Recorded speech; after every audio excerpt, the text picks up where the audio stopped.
Good afternoon, everybody. Thank you for coming. Want to thank our witnesses as well. This is something we've been wanting to do for a long time, and that is have a hearing on the origins of COVID-19. And so both the Select Subcommittee on Coronavirus, Republicans, as well as our ranking member on the Oversight Committee, Mr. Comer, are going to give opening statements. Then we have two witness panels that are going to be presenting evidence, and then we're going to have some Q&A sessions. We'll do at least one round, two rounds if necessary. And with that, I'll give my opening statement. 4 million people around the globe have died from COVID-19. 600,000 of those deaths are here in America. With every one of those deaths, there's still families and loved ones who are also mourning. The entire world has been turned upside down.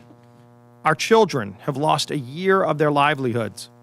Millions of those children lost an irreplaceable year of in-classroom learning.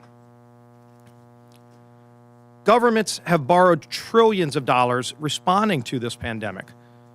So we have a simple, basic question. How did COVID-19 start? What was the origin of COVID-19? We've asked that question for more than a year and requested that the House majority hold hearings to investigate the origins of COVID-19. Perplexingly, Speaker Pelosi has refused to allow a single hearing, calling it a diversion. As the American people will hear today from our expert witnesses, this is far from a diversion. The evidence continues mounting that this was a man-made disaster that started in the Wuhan lab.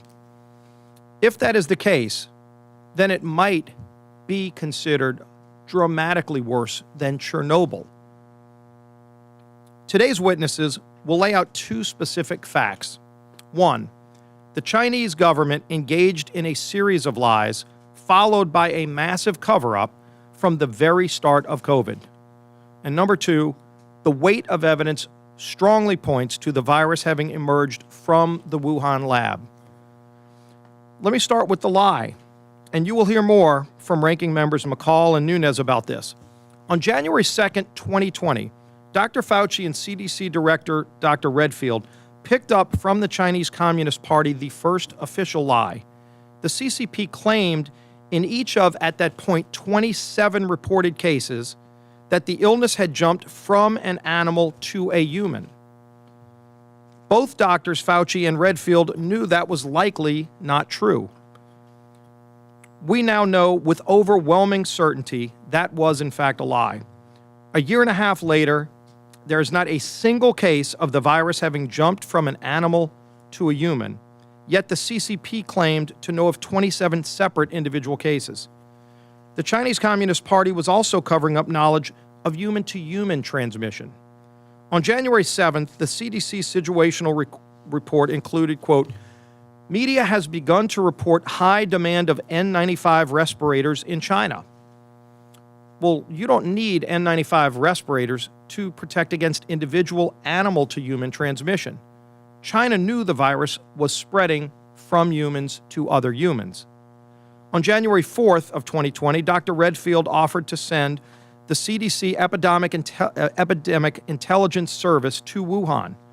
Had China been open and transparent with the world, the pandemic could have been stopped right then and there. Instead, weeks later, China put people from Wuhan on international flights, spreading the disease globally. Throughout January of 2020, there were 20,000 people from China who were entering the United States daily, exponentially worse than Chernobyl.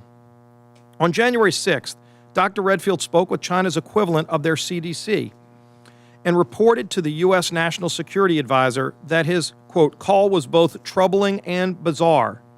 China was stonewalling, he went on to say. Gao was not forthcoming at all. This was Dr. Redfield back in January of 2020. Redfield was concerned by Gao's tone, which was different from his previous experiences with him. Gao sounded like a hostage. On January 10th, the United States beginning work on a vaccine. Let me pause there for a moment, because it shows a dramatic dichotomy between our two nations.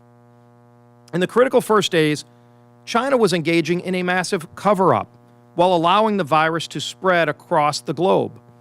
And at the same time, the United States was beginning work on a life-saving vaccine.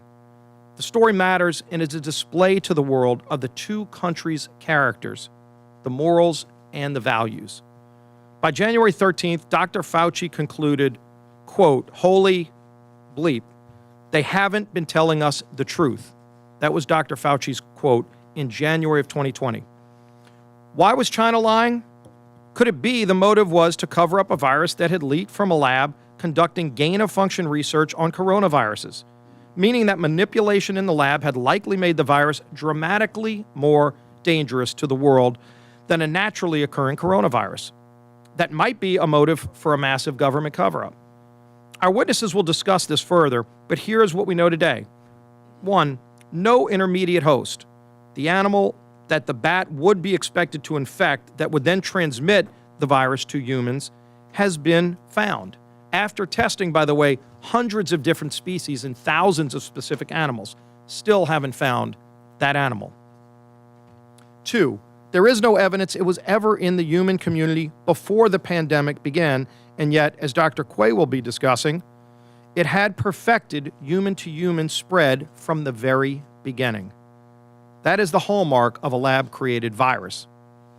And number 3, we know that the Wuhan lab was conducting potentially dangerous research on bat coronaviruses and their ability to cause pandemics, included gain-of-function research.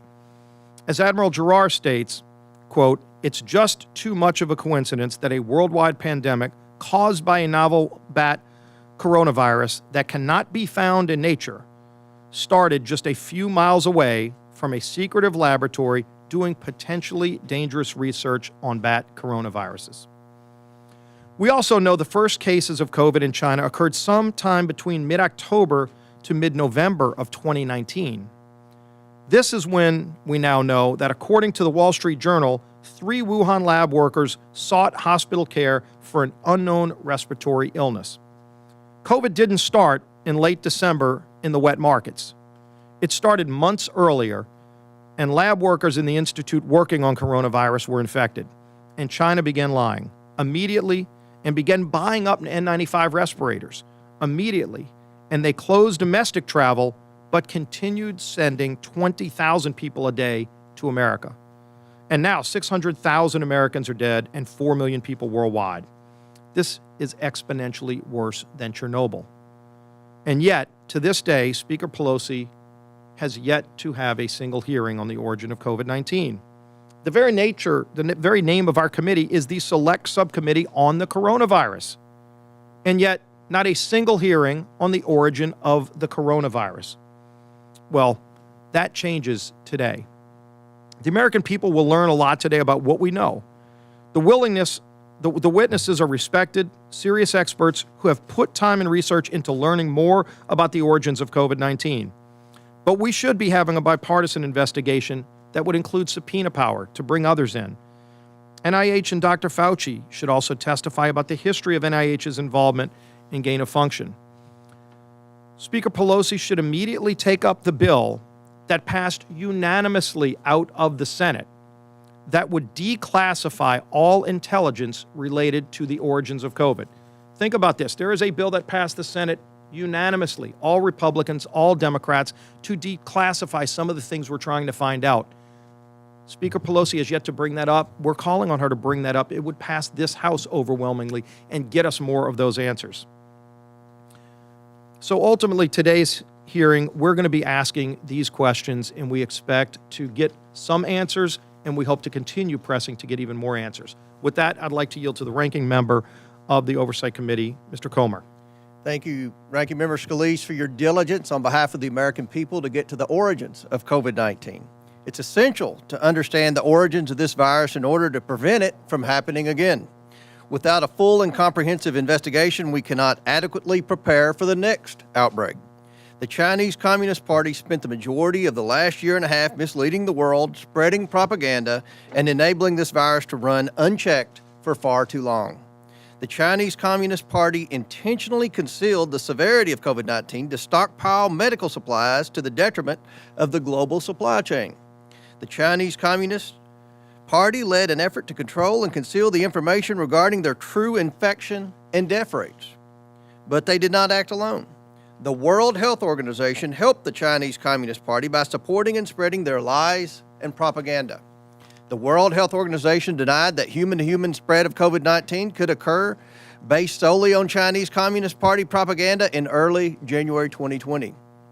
When it became clear that human-to-human transmission was in fact occurring, the World Health Organization delayed labeling the pandemic a public health emergency of international concern because the Chinese Communist Party threatened to stop all international COVID-19 efforts if it made that determination. The World Health Organization failed to issue common sense restrictions on travel to and from China despite evidence the virus was transmitting when people traveled. The WHO, in an attempt to cover their tracks and perpetuate the Chinese Communist Party's propaganda, issued a one-sided report on the origins of the virus in April 2021. This report had no chance of being accurate because the Chinese Communist Party was given full veto power over inclusion of American scientists, and they vetoed the inclusion of 3 American scientists put forward by HHS. The Chinese Communist Party designed the mission's itinerary and refused to access the Chinese scientists' raw data, the 2 most important sources of information on the origins of the virus. At the behest of the Chinese Communist Party, the World Health Organization altered their mission to include far-fetched origin claims like shipped frozen food. And the Chinese Communist Party was given full power to edit and alter the final report. How could we expect anything close to a full investigation and accurate report when the government seemingly responsible for the outbreak controls the entire investigation? In short, China lied, the World Health Organization complied, and people died. Those responsible for the deaths of 600,000 Americans must be held accountable. And Congress must seek answers for grieving families who lost loved ones during the pandemic. A further concern has recently come to light that the Chinese Communist Party demanded that the NIH delete the early sequences of COVID-19 cases from their database. In order to best understand the origins of this pandemic, it's important to look at how the virus initially emerged in the human population. This information is most accurately found in the first infected patients. Without this data, it becomes increasingly hard to uncover the truth. This is yet another link in the long chain of Chinese Communist Party cover-up actions and raises important questions about whether there were additional sequences that the Chinese Communist Party failed to share with the world or deleted after COVID-19 began to spread. Despite repeated attempts by the Chinese Communist Party to cover up the origin of this virus, a significant amount of data has been collected and analyzed in the last year and a half. Evidence we will uncover during this forum. Evidence that this virus came from a lab-modified version of a bat coronavirus is continuing to grow. As we will hear from our witnesses today, every scientific test that distinguishes between the theories of the virus jumping from an animal to a human and the virus originating from a lab leak gives results that highly favor the lab origin theory. We have yet to see any hard data that supports this virus came directly from animal to human. I look forward to hearing more from our distinguished colleagues about their efforts to uncover the truth and look forward to hearing from our panel of experts. Their work is fundamental to preventing the next pandemic, and we thank everyone for it. I yield back. Thank you, Ranking Member Comer. Now to our fellow colleagues on the Select Subcommittee for opening statements. Mr. Jordan, you want to yield to? All right, we'll go to our panel then. After the first panel, we'll come back to our members of the Select Subcommittee. I know that the panelists that we're going to hear from next are colleagues who have been working on the front lines of various portions of this pandemic, but also looking into different avenues that we can at least get some information on regarding the origins. So with that, we'll start with Ranking Member of the Energy and Commerce Committee, Ms. McMorris Rogers.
Thank you, Ms. Morris Rogers. Now, the ranking member for the Permanent Select Committee on Intelligence, Mr. Nunes.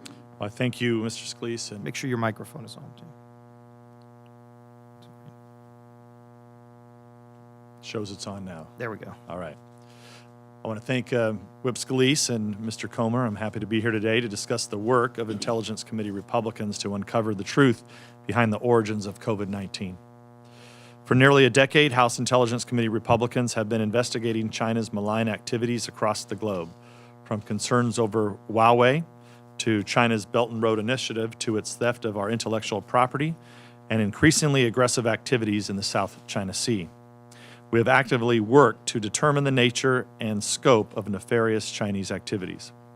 We have faced the China threat head-on because we believe what is at stake here is nothing less than our future as a free society. I also want to recognize the efforts of our colleagues in this room. Commend all of you for your strong leadership on this front, both in the Select Committee and via the House Republicans China Task Force that was stood up last Congress, and the roadmap for COVID-19 accountability released last week. The Chinese government, the Chinese Communist Party, and the People's Liberation Army represent an existential threat to freedom across the globe.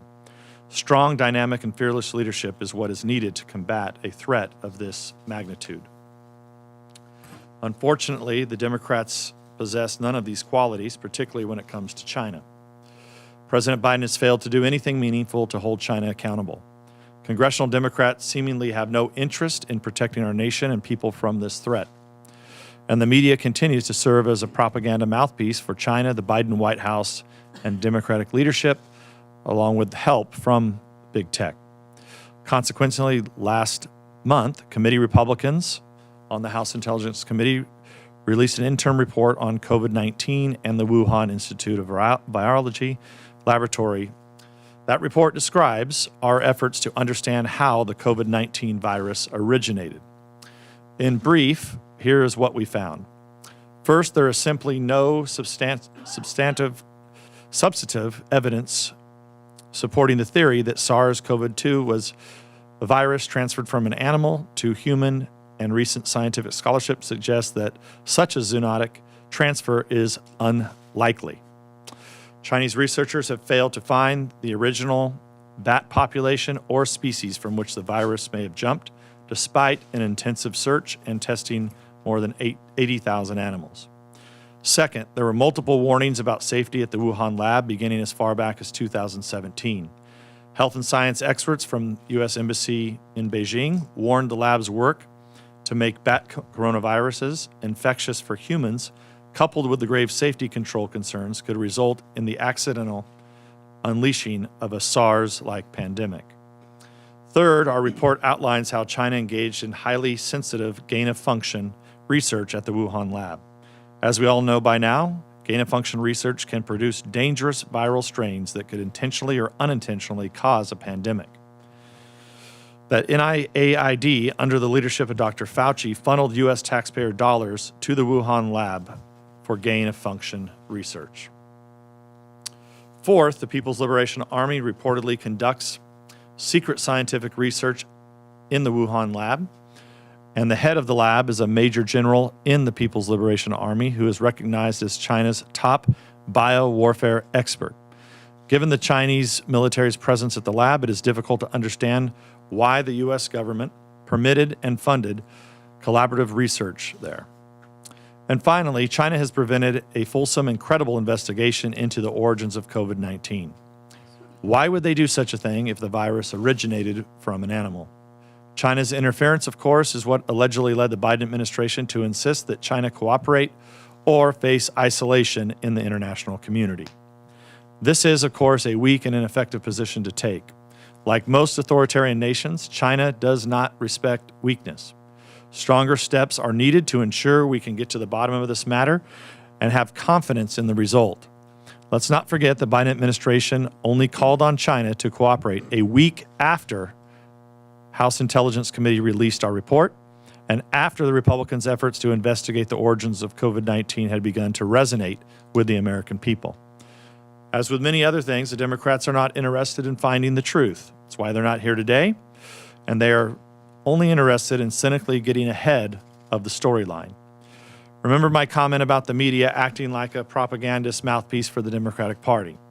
A year ago, the media labeled President Trump and Republicans as racist, xenophobes for suggesting the virus was not zoonotic, but was the result of a lab leak. The possibility that this virus originated in a lab was dismissed as a conspiracy theory by the press. In fact, Facebook and other big tech banned and removed posts that claimed the virus may have come from a lab. Why? Well, because they feared that information would support statements made by President Trump and Republicans at the time. The fact that the Democrats and their allies in the media and big tech were more interested in hurling insults at their political opponents rather than fostering an open discourse about the origins of the virus that has killed over 3 million people worldwide. In contrast, I appreciate the work of not only this committee, but you can trust that the House Intelligence Committee Republicans will continue our investigation into China's malign activities. And with that, I yield back. Thank you again, Mr. Nunes, for that work and that presentation. Now, not only the ranking member on the Committee on Foreign Affairs, but also the head of the House's China Task Force, Chairman Mike McCall. Thank you, Whip Scalise, Ranking Member Comer.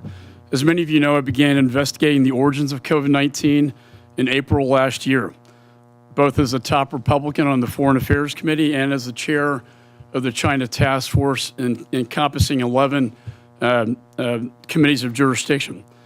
We invited the Democrats to join us. Speaker Pelosi said it was a diversion. I released my initial report last September. In that report, we touched on the possibility that it could have come from the lab.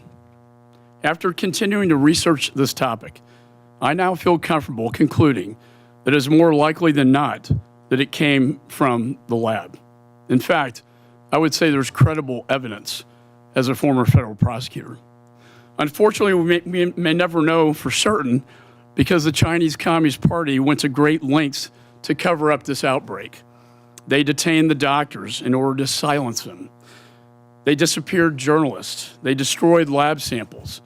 They hid the fact that there was clear evidence of human-to-human transmission, and they refused to allow a real investigation into the origins. And at the same time, the WHO, under Director General Tedros, failed to warn the world of the impending pandemic. Instead, he parroted the CCP's talking points and was really acting as a puppet of General Secretary Xi. As I've often said, this was the worst cover-up in human history. Now, more than 1 year later, at least 4 million people have lost their lives, including more than 600,000 Americans.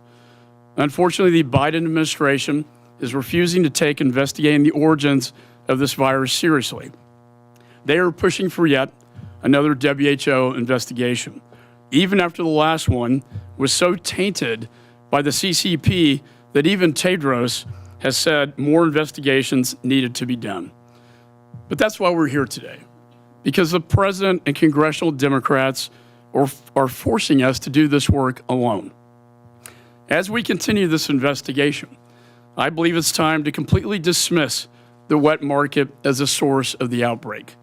We have a confirmed case 10 days before the wet market cluster that had no connection to the market itself. In fact, I would say this is a diversion by the CCP, and all roads point to the lab.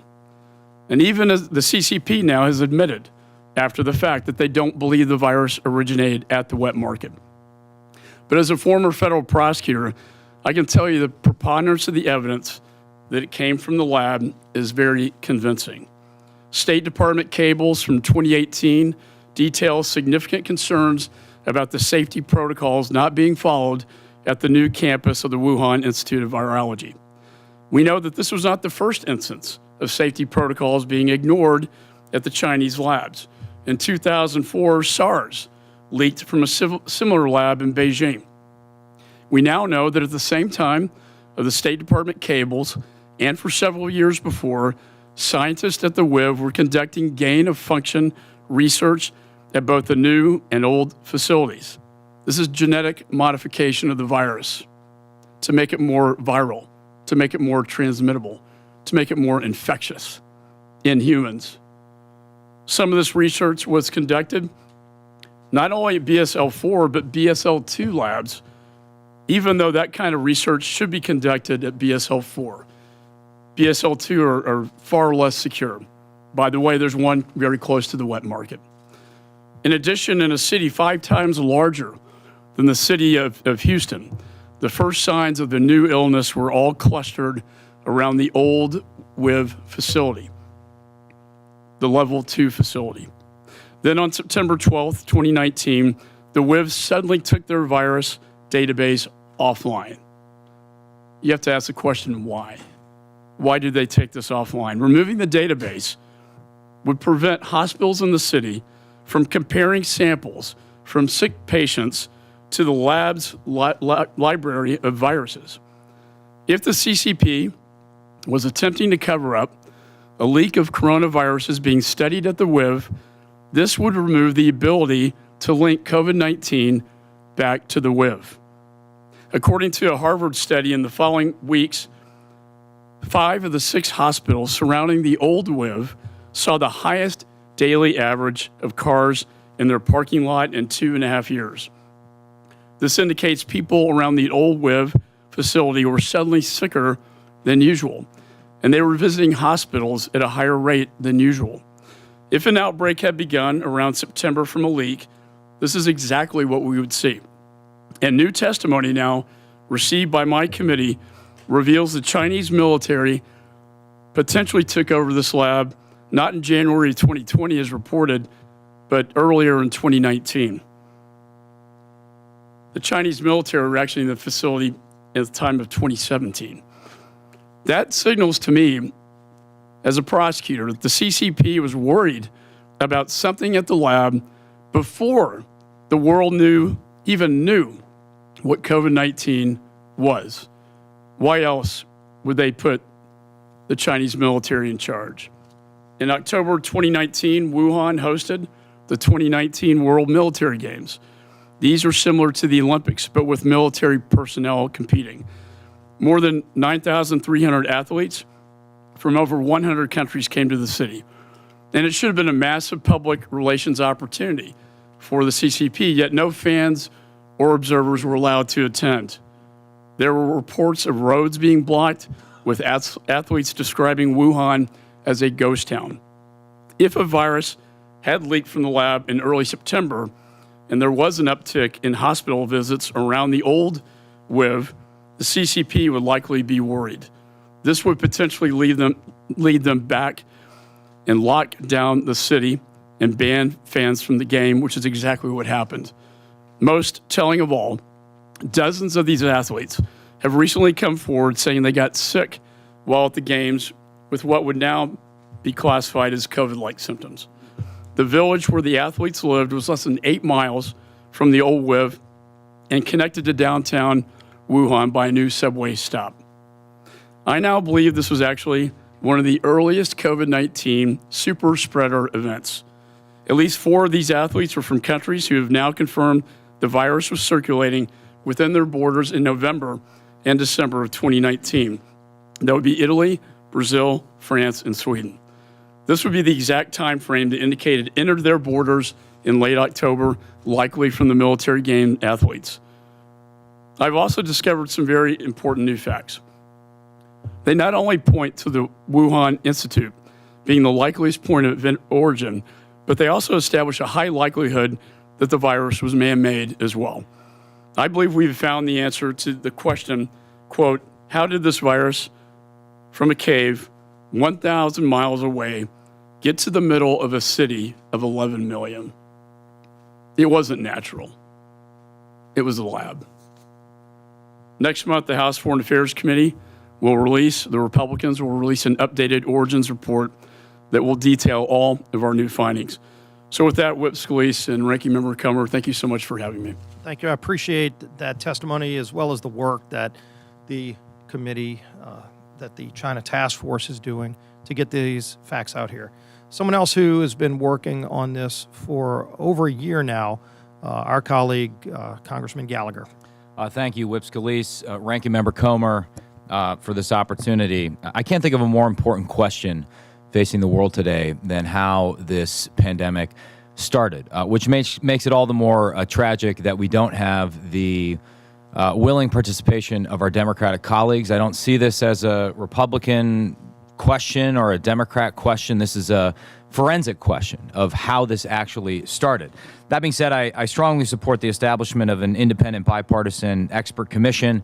I've had some experience in the cyber domain leading such a commission, and I've seen the power of a hybrid commission of both legislators and outside experts to break through the noise and deliver serious bipartisan recommendations. But even in the absence of such a congressionally mandated commission, I think there are a number of steps we can immediately take to better understand the origin of the virus so that we can prevent a similar crisis from happening again. I don't want to rehash a lot of the very compelling points my colleague made, so I'll try and add a little bit to the discussion. 4 things stand out in my mind. The first and most obvious is what Whip Scalise referenced, which is that we should declassify all intelligence products, reporting, and assessments related to COVID-19's origins, and in particular, those underpinning the IC assessments related to President Biden's May 26, 2021 directive on his COVID investigation, the January 2021 State Department disclosures made by the outgoing Trump administration, and the material used to inform the April 30th, 2020 DNI statement on COVID origins.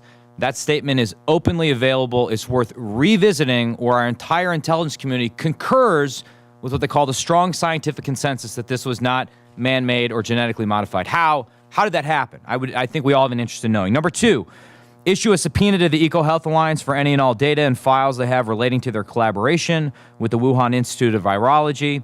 Number 3, auditing the records of all federal agencies for a thorough accounting of any funding that may have gone to the Wuhan Institute of Virology, either directly through third parties such as NGOs over the past, directly or indirectly through parties such as the EcoHealth Alliance over the past decade.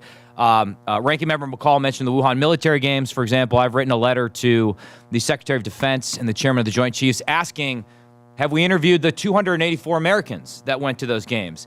Were these Americans tested for antibodies? What did we learn from that process? And if we haven't started that process, it can still begin. It's not too late to get more information related to this. And then 4th and finally, continuing the State Department's arms control investigation into potential biological weapons convention violations by the Chinese Communist Party. Regardless of the outcome of these investigations, and we should follow the data wherever they leave, there are at least 3 broader lessons I believe we can already take away from this experience. In the interest of brevity, I won't go into all in detail. I'm happy to answer follow-on questions. But the first is the pervasive influence of what's called United Front work. Perhaps the easiest way to understand the Chinese Communist Party's United Front work is to think of it as inception. The CCP influences or co-ops foreign elites, oftentimes without their direct knowledge, to spread messages that align with the party's interests. And without speculating on their motivations, it's hard to escape noticing that many of the individuals who have been most critical of the lab leak hypothesis, Peter Daszak was mentioned by Ranking Member McMorris-Rodgers. It should be noted that Peter Daszak is a zoologist, not a virologist. Anyone that signed that Lancet letter, at least 5 members of who signed that Lancet letter are now on the Lancet's investigation into the origin of the disease, if you can believe it. The chair also has profound conflicts of interest. They have direct and long-standing relationships with Chinese entities. The second is the need to enhance American biological defenses. The tragic deaths of over 600,000 Americans and the losses throughout our economy have signaled to our adversaries that biological warfare could be a highly effective mechanism to attack our homeland. And given the rapid advances in synthetic biology, we need to act quickly so our adversaries cannot weaponize biology against us. And third and finally, I believe it is long past time for us to completely decouple our scientific collaboration with the People's Republic of China. Like many Americans, I was startled to discover that taxpayer resources made their way to the Wuhan Institute of Virology, which we know from the January 2021 State Department fact sheet engaged in classified research on behalf of the Chinese military.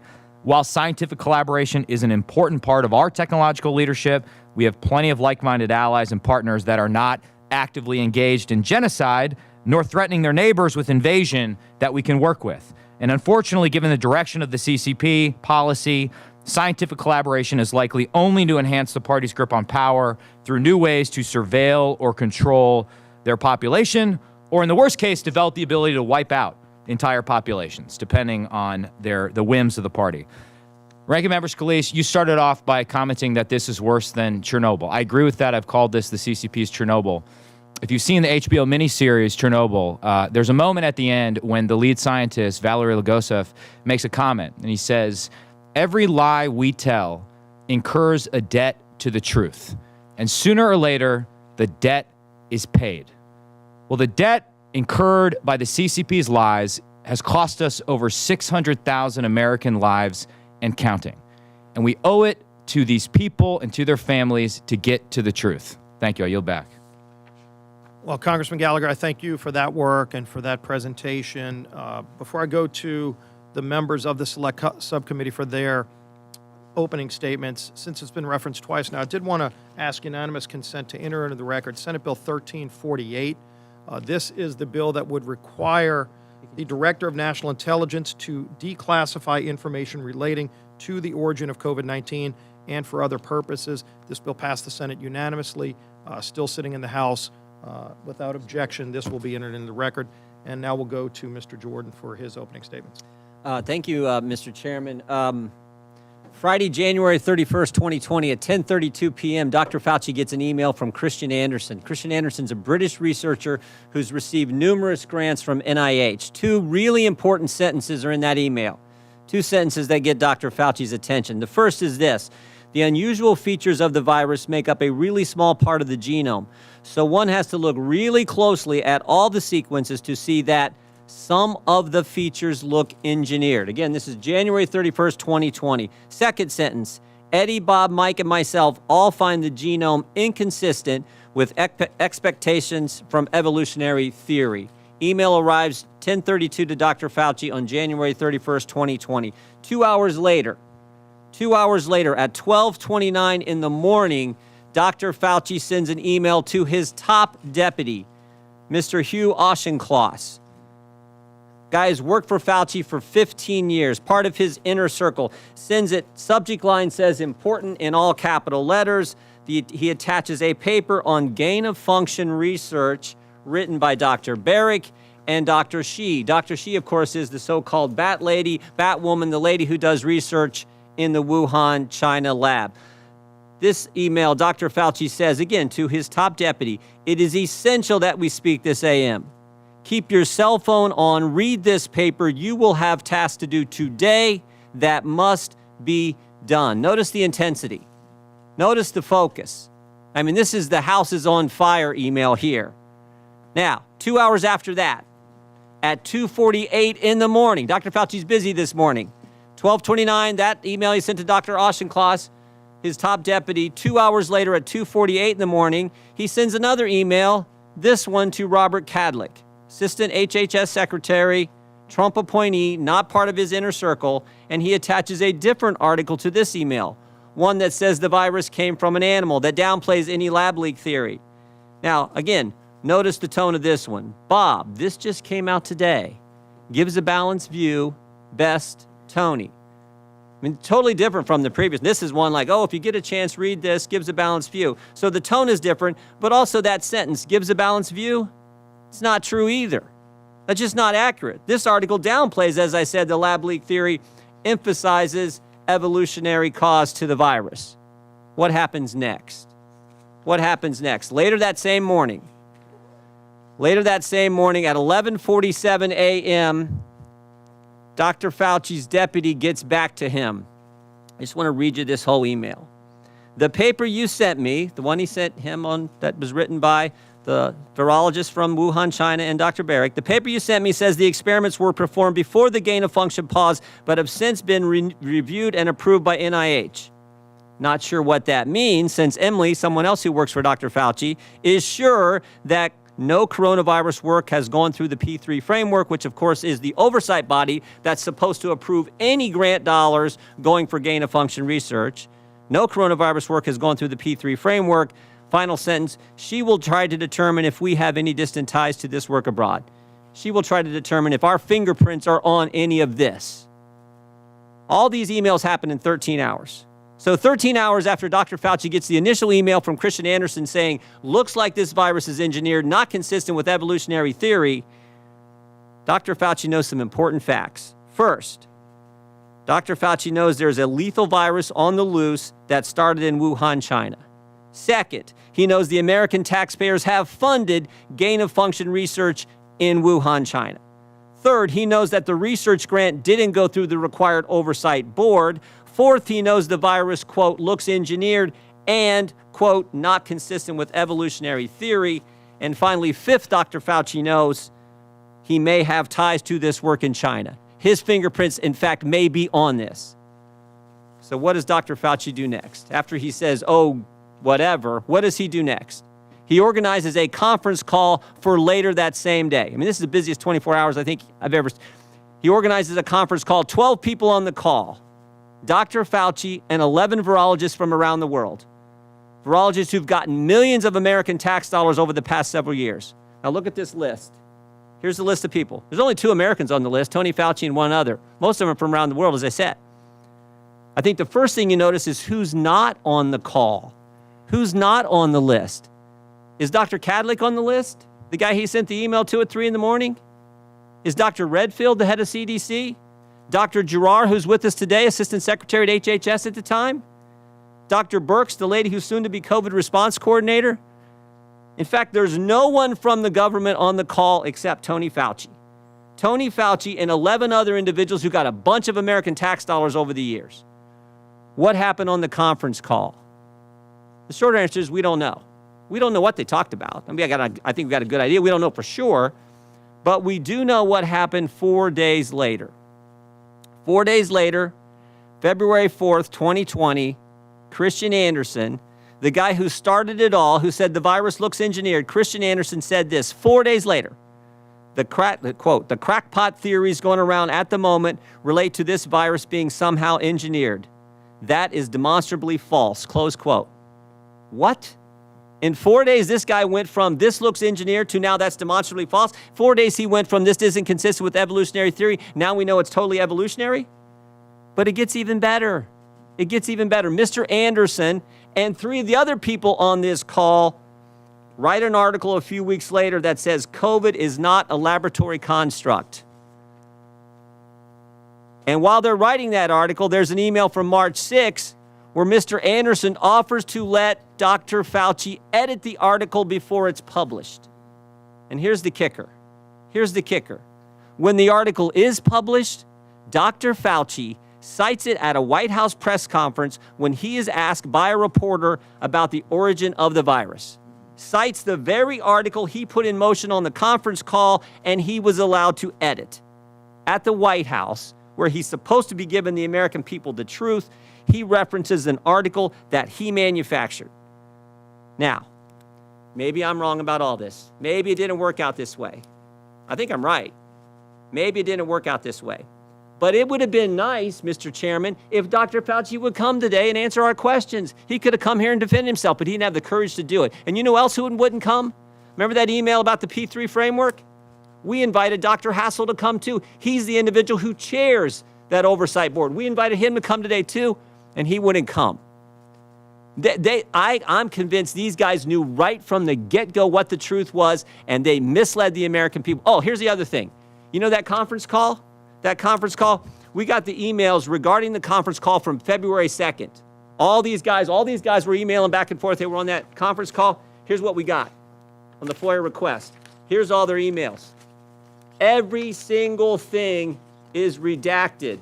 Every single thing is redacted about what took place in that conference call, because I'm convinced it was at that conference call where they said, we got to cover our tracks. And again, maybe I'm wrong. Maybe I'm wrong. But Dr. Fauci could have been sitting right there and answering our questions, and he wouldn't come today.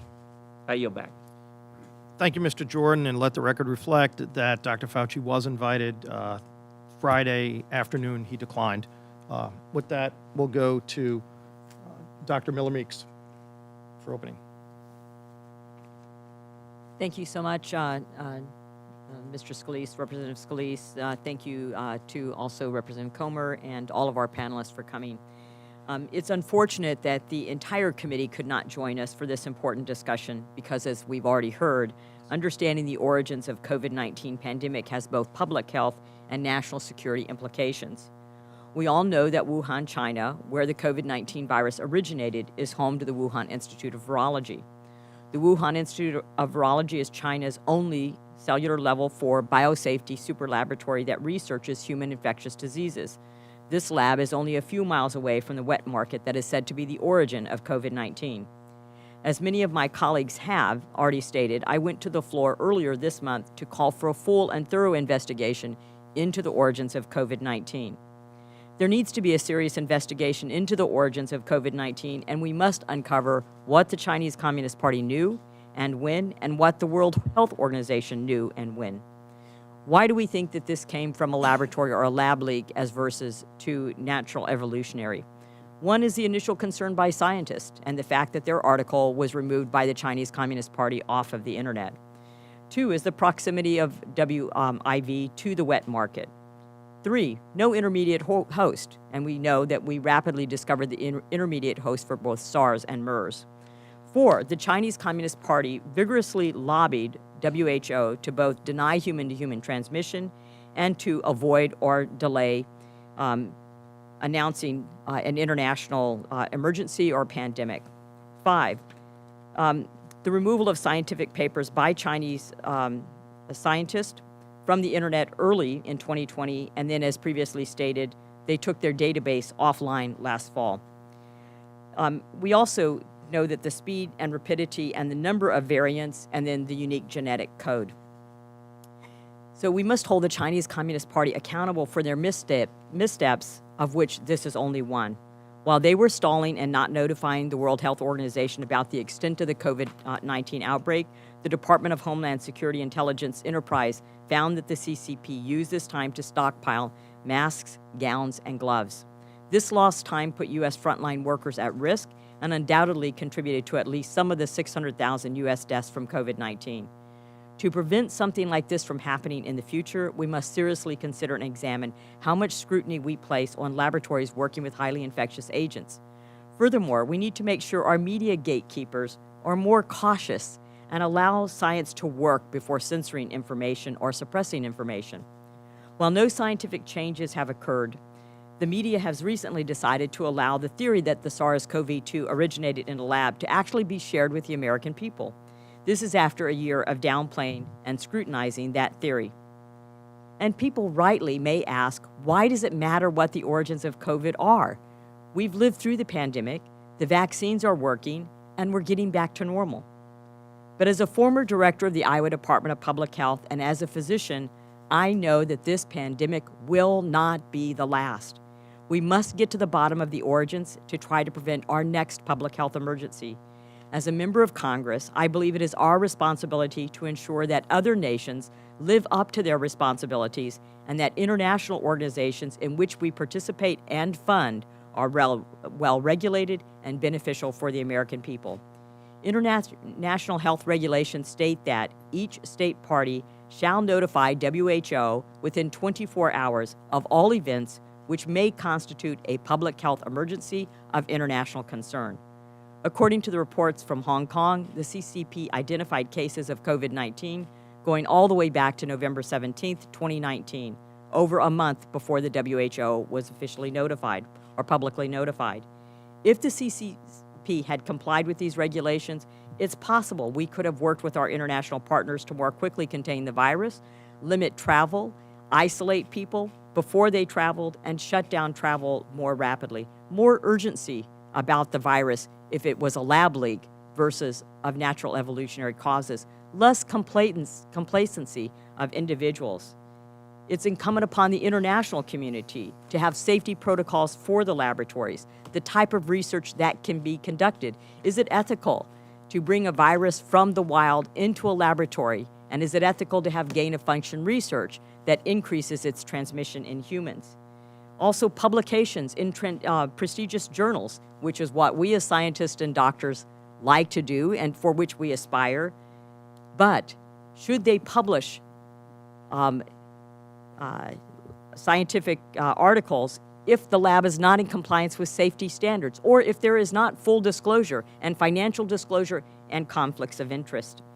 Should we have viruses that are in the wild that we bring into laboratories and then manipulate them for gain-of-function research?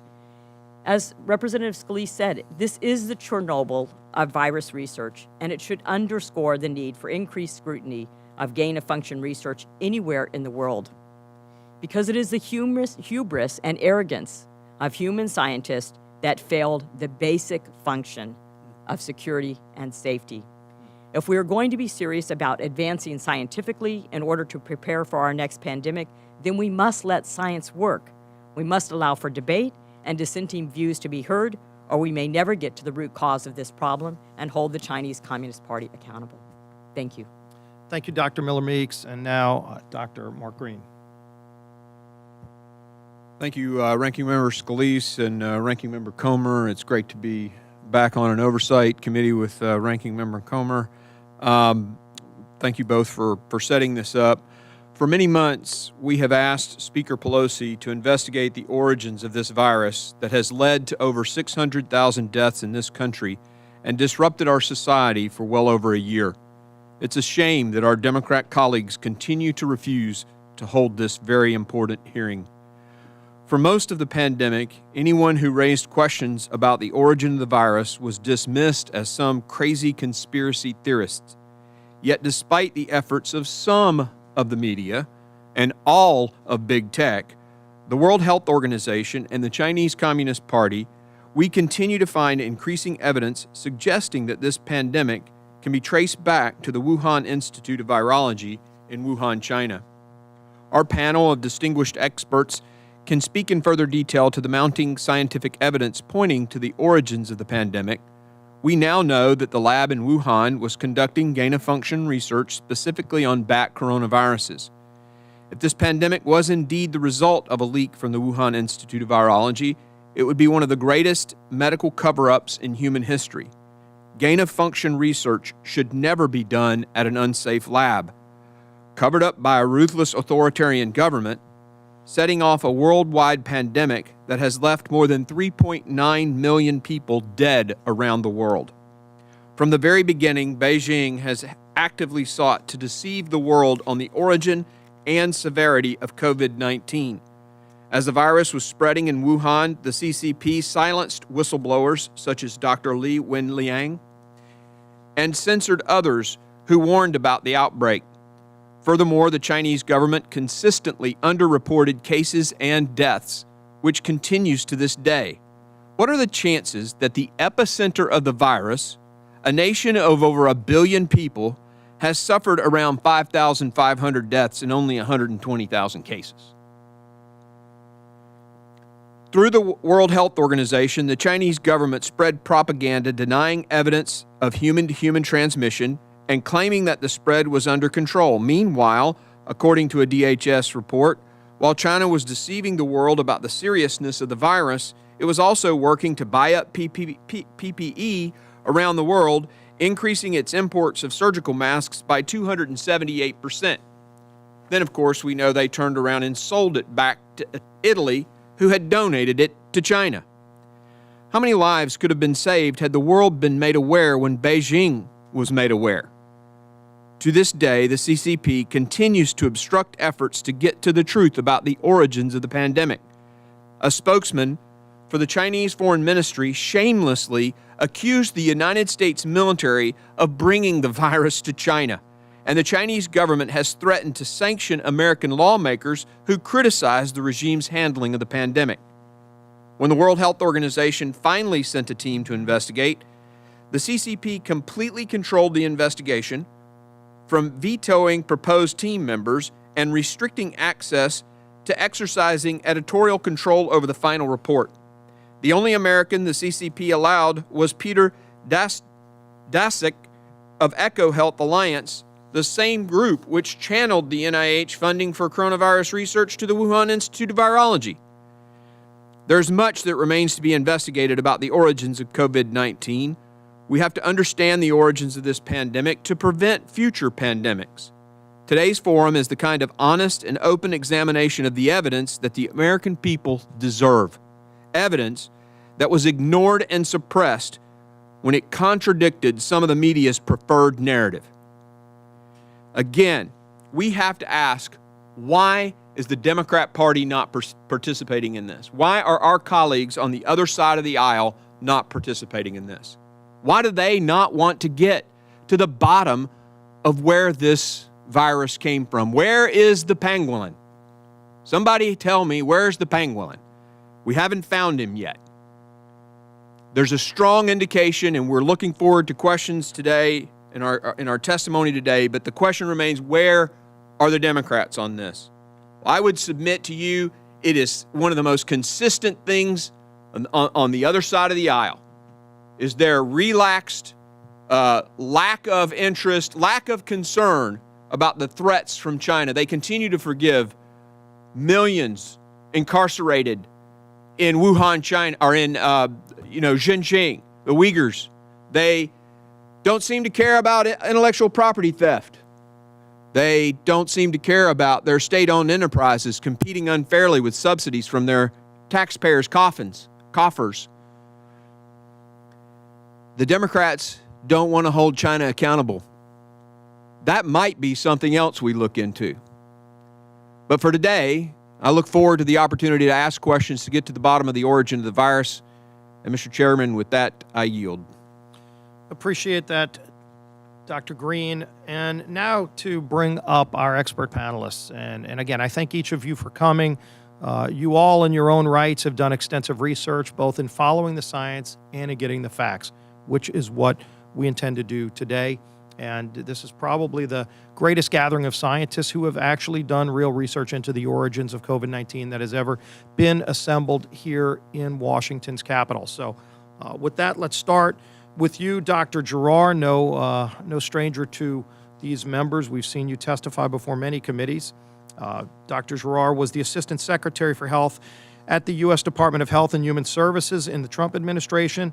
He also served as an admiral in the Public Health Service Commissioned Corps and U.S. representative to the Executive Board of the World Health Organization. As a member of the White House Coronavirus Task Force, he was known as the testing czar and did a phenomenal job at coming together and bringing people together to address that lack of testing to ultimately get to a point where Americans could be tested. We owe a great deal of gratitude to you for your previous work. Dr. Gerard, thank you for the work you've been doing on this investigation, and you may begin. Ranking members Comer and Scalise, members of the House Committee and Select Subcommittee, thank you for allowing me to provide my perspectives on the origin of COVID-19. Perspective number one, although we do not yet have indisputable evidence pinpointing the exact origin of the virus that causes COVID-19, I assess that the most likely origin was an accidental infection of laboratory personnel from the Wuhan Institute of Virology, with secondary transmission to the local population and subsequent spread to hundreds of millions of people around the world. It is essential that Congress provides leadership for a comprehensive, transparent, and unbiased investigation to determine, 1, the most likely origin of the virus, 2, whether the NIH funded, directly or indirectly, or approved of, explicitly or tacitly, potentially dangerous research within the Wuhan lab, and 3, what the U.S. can do to minimize the possibility of future pandemics and enable rapid global containment of any suspicious infectious outbreak. Perspective number 2, there is an increasing body of evidence pointing to a lab leak origin of the virus. 1, the WHO investigation published March 1st failed to detect the presence of the virus after testing more than 80,000 wildlife, livestock, and poultry samples from 31 provinces in China. Moreover, the closest virus found in nature was, quote, several decades of evolution removed from the COVID-19 virus. And we now know definitively that the Wuhan wet market was not the origin of the virus, but was a site of secondary spread. Point number 2, we know that the Wuhan lab was conducting potentially dangerous research on bat coronaviruses and their ability to cause pandemics, including gain-of-function research. This was proven in a 2015 Nature Medicine publication in which investigators from Wuhan and collaborators across the globe reported the creation of a new hybrid bat coronavirus that could bind to and infect human airway cells. Number 3, Since that 2015 publication, there have been multiple NIH grants to the EcoHealth Alliance, all entitled Understanding the Risk of Bat Coronavirus Emergence, and from the limited publicly available information, appear to be using the exact same laboratory methods that could create novel, hybrid, pandemic-causing pathogens. Number 4, independent scientific studies have concluded that the first cases of COVID in China occurred sometime between mid-October and mid-November of 2019. This is the exact time frame, according to the U.S. intelligence, that some Wuhan lab workers became ill with a respiratory infection, and that, according to the Wall Street Journal, 3 Wuhan lab workers sought hospital care for an unknown respiratory illness. And finally, the bottom line is, I believe it is just too much of a coincidence that a worldwide pandemic caused by a novel bat coronavirus that cannot be found in nature started just a few miles away from a secretive laboratory doing potentially dangerous research on bat coronaviruses. Sometimes the most obvious explanation is indeed the correct one. Perspective number 3.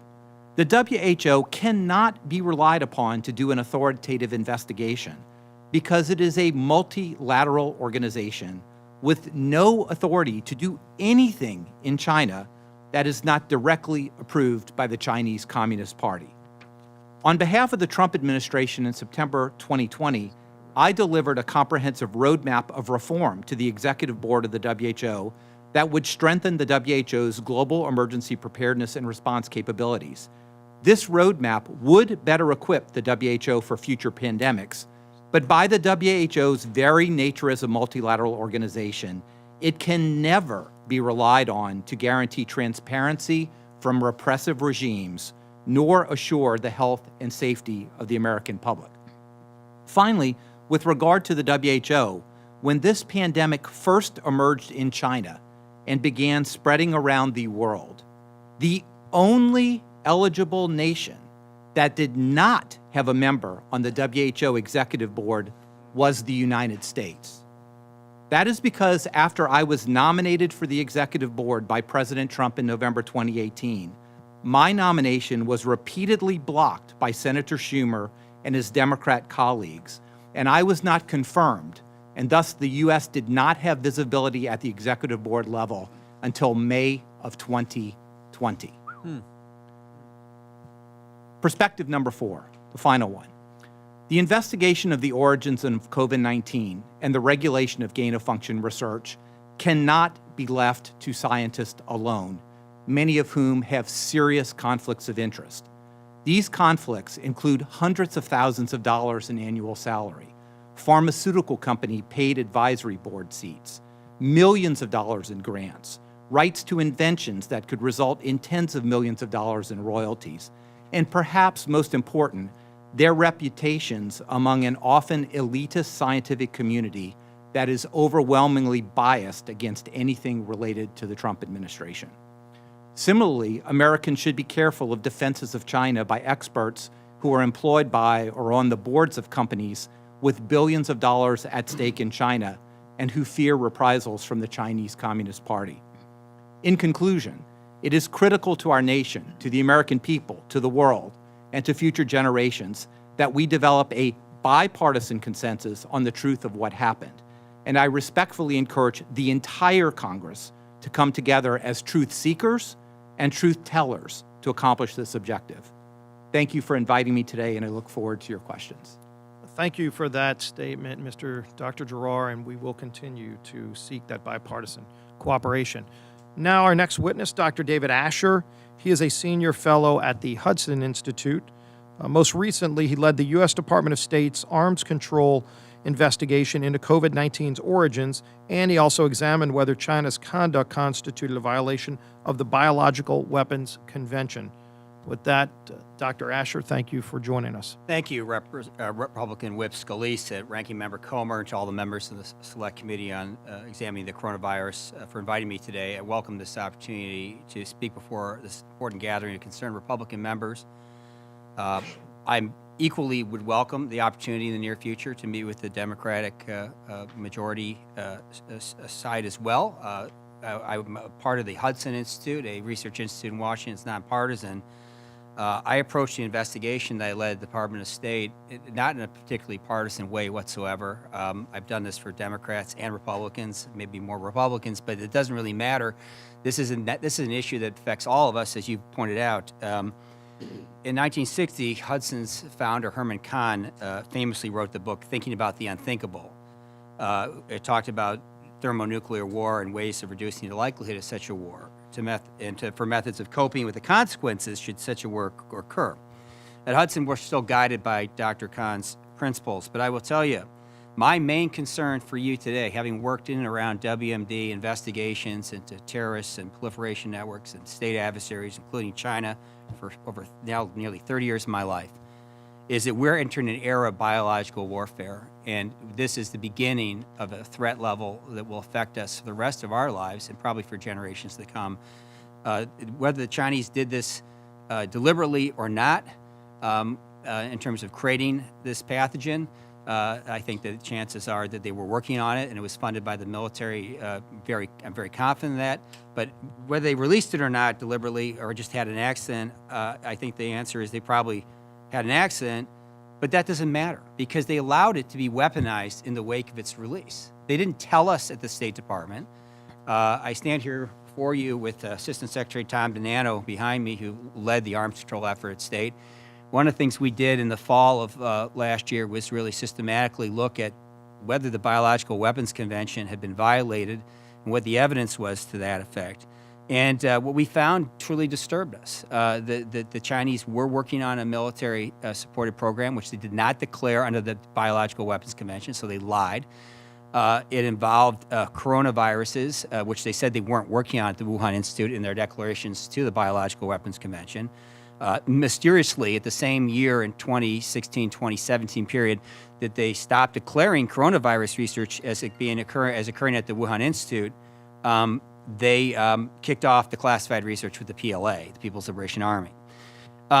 There's a lot of things that I could talk about if you want to answer, if there's any questions you've got, but let me just talk about some things I recommend you consider doing immediately as members of Congress. And then, actually, before that, I'll talk about some things I think the Biden administration itself should do. First, we should stop funding the Chinese communists' research into biology.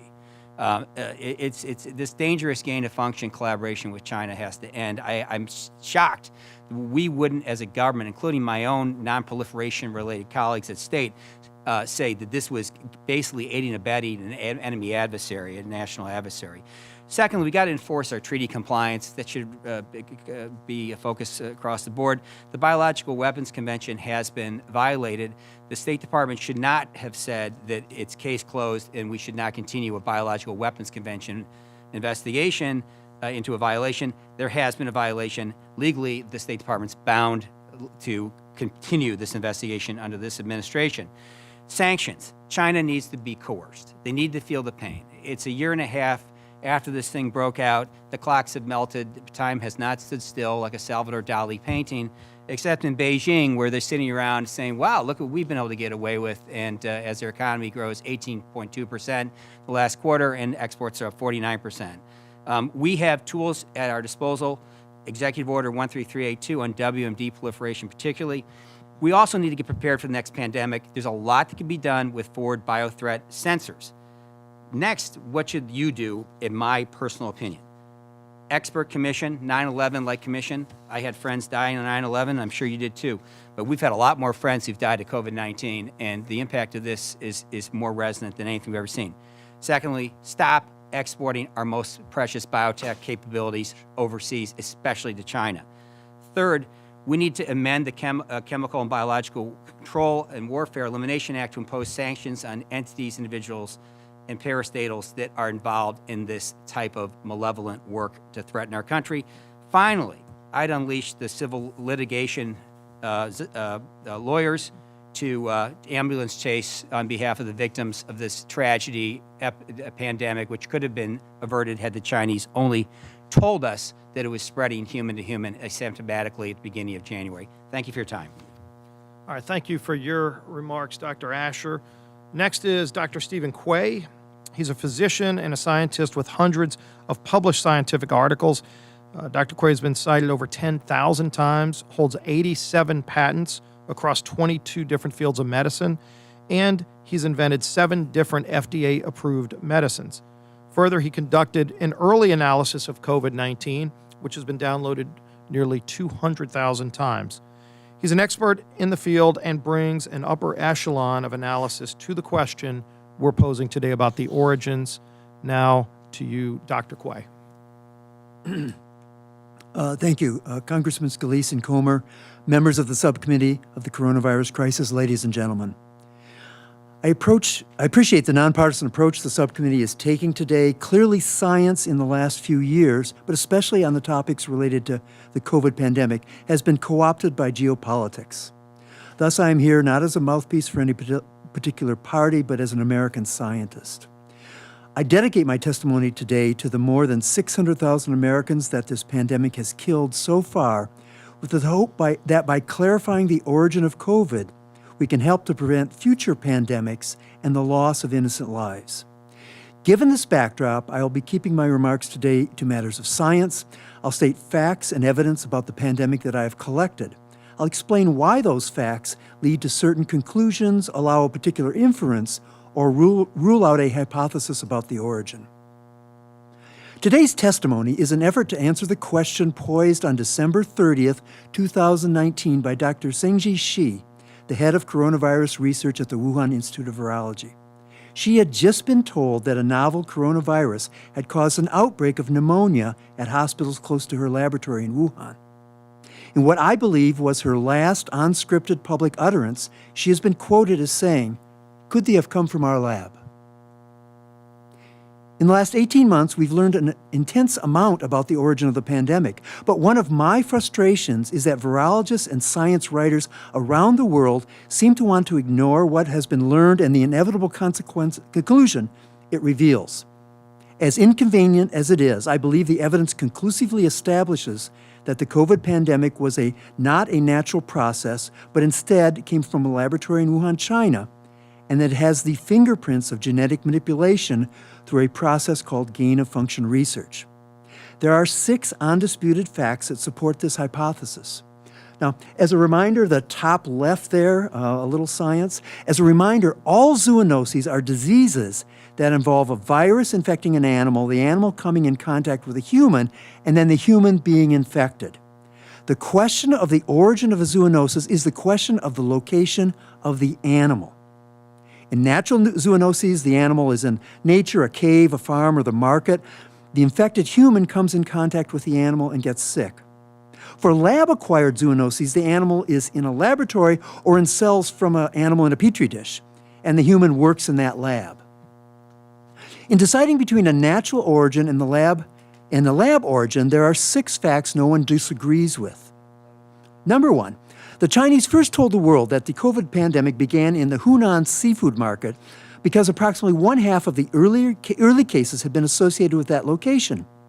This would have been reminiscent of the 2 previous coronavirus epidemics, as both SARS-1 and MERS began in live animal markets. However, after 18 months of investigation, we now know it did not begin in a market in Wuhan for the following 3 reasons. First, none of the 11 patients from the Hunan market or any other market in Wuhan were infected with the earliest virus, meaning they came into the market already infected. The 4 patients with the earliest genetic version of the virus all had one thing in common. None had any exposure to the Hunan market. Second, we know in January 2020 from public scientific databases that the patient with the earliest first complete virus sequence was a 39-year-old man treated at the General Hospital of Central Theater Command of the People's Liberation Army of China, located on Wuhou Road in the Wuchang district of Wuhan, about 3 kilometers from the Wuhan Institute of Virology. After 18 months and almost 3 million viruses sequenced worldwide, this virus still remains the earliest. Second, none of the environmental specimens from the market had the earliest virus, meaning they also came into the market. This included 1,055 samples of frozen food in the market, all of which tested negative for COVID. Third, 457 animals from Hunan market were tested. All were negative for COVID.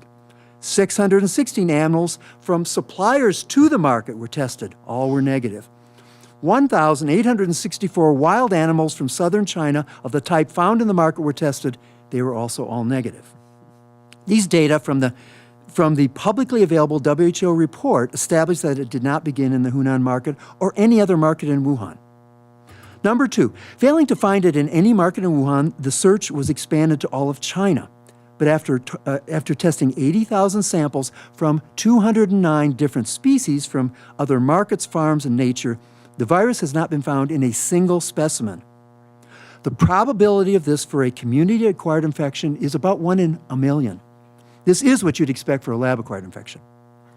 Number 3, after testing 9,952 stored human blood specimens from hospitals in Wuhan from before December 29th, there was not a single case of COVID in any specimen. It was expected that between 100 and 400 would be positive. The probability of this for a community-acquired infection is also about 1 in a million. But this is what you'd expect for a lab-acquired infection. There is no evidence of multiple animal-to-human transmissions. With 2 prior coronavirus outbreaks, SARS-1 and MERS, 50 to 90% of early cases were from various animal-to-human infections. For SARS-CoV-2, 249 early cases of COVID-19 were examined genetically, and they all were human-to-human transmission. For a community-acquired infection, this is the probability of tossing a coin 249 times and getting heads every single time. Wow. This is, however, what you'd expect for a lab-acquired infection. Number 5, SARS-CoV-2 has a unique trigger on its surface called a furin cleavage site and a unique code in the genes for that site called a CGG dimer. So these are 2 independent levels of uniqueness. The furin site is why the virus is so transmissible, why it invades the heart, the brain, and the blood vessels. Viruses like Ebola, HIV, Zika, yellow fever all use furin sites, and this is part of the reason for their deadliness. But the entire group of coronaviruses in which SARS-CoV-2 belongs does not contain a single example of a furin site or a single example of the CGG dimer code. A comprehensive study by MIT group shows that there has never been a furin site or the CGG letter dimer in this group of coronaviruses for at least 1,000 years, since William won the Battle of Hastings in 1066 to become monarch of England. But since 1992, in gain-of-function experiments, the WIV and other laboratories around the world have inserted furin sites into viruses repeatedly. It is the only sure method that always works and always makes them more infectious. And the CGG code found in COVID-19 is commonly used in laboratories around the world, including the WIV. You can literally order it from a supply company on the internet. By the way, some virologists have said, well, but Dr. Quay, furin sites and codon dimers occur in 1 or more other of the 4 classes of coronaviruses, and with a process called recombination, a COVID-like virus could pick one up. This is wrong for 3 reasons based on well-known fundamental biology, probably college level. Because coronaviruses do exchange genetic material so easily, the very existence and stability of these 5 distinct groups is evidence from nature that there must be barriers for exchange of genetic material. I've spoken previously about the 1,000-year stability of the group of COVID that COVID belongs to. If recombination was easy, this group would have merged into the other 4 into a single group. 2 things stop recombination from happening. And this includes research by Dr. Dasick and Shi, by the way. First, recombination happens when one poor bat is infected with 2 different viruses, and during that co-infection, the genetic material gets exchanged. So here, the group of viruses that have furin sites and CGG dimers don't infect the same bat species as the COVID-like viruses that don't have furin sites.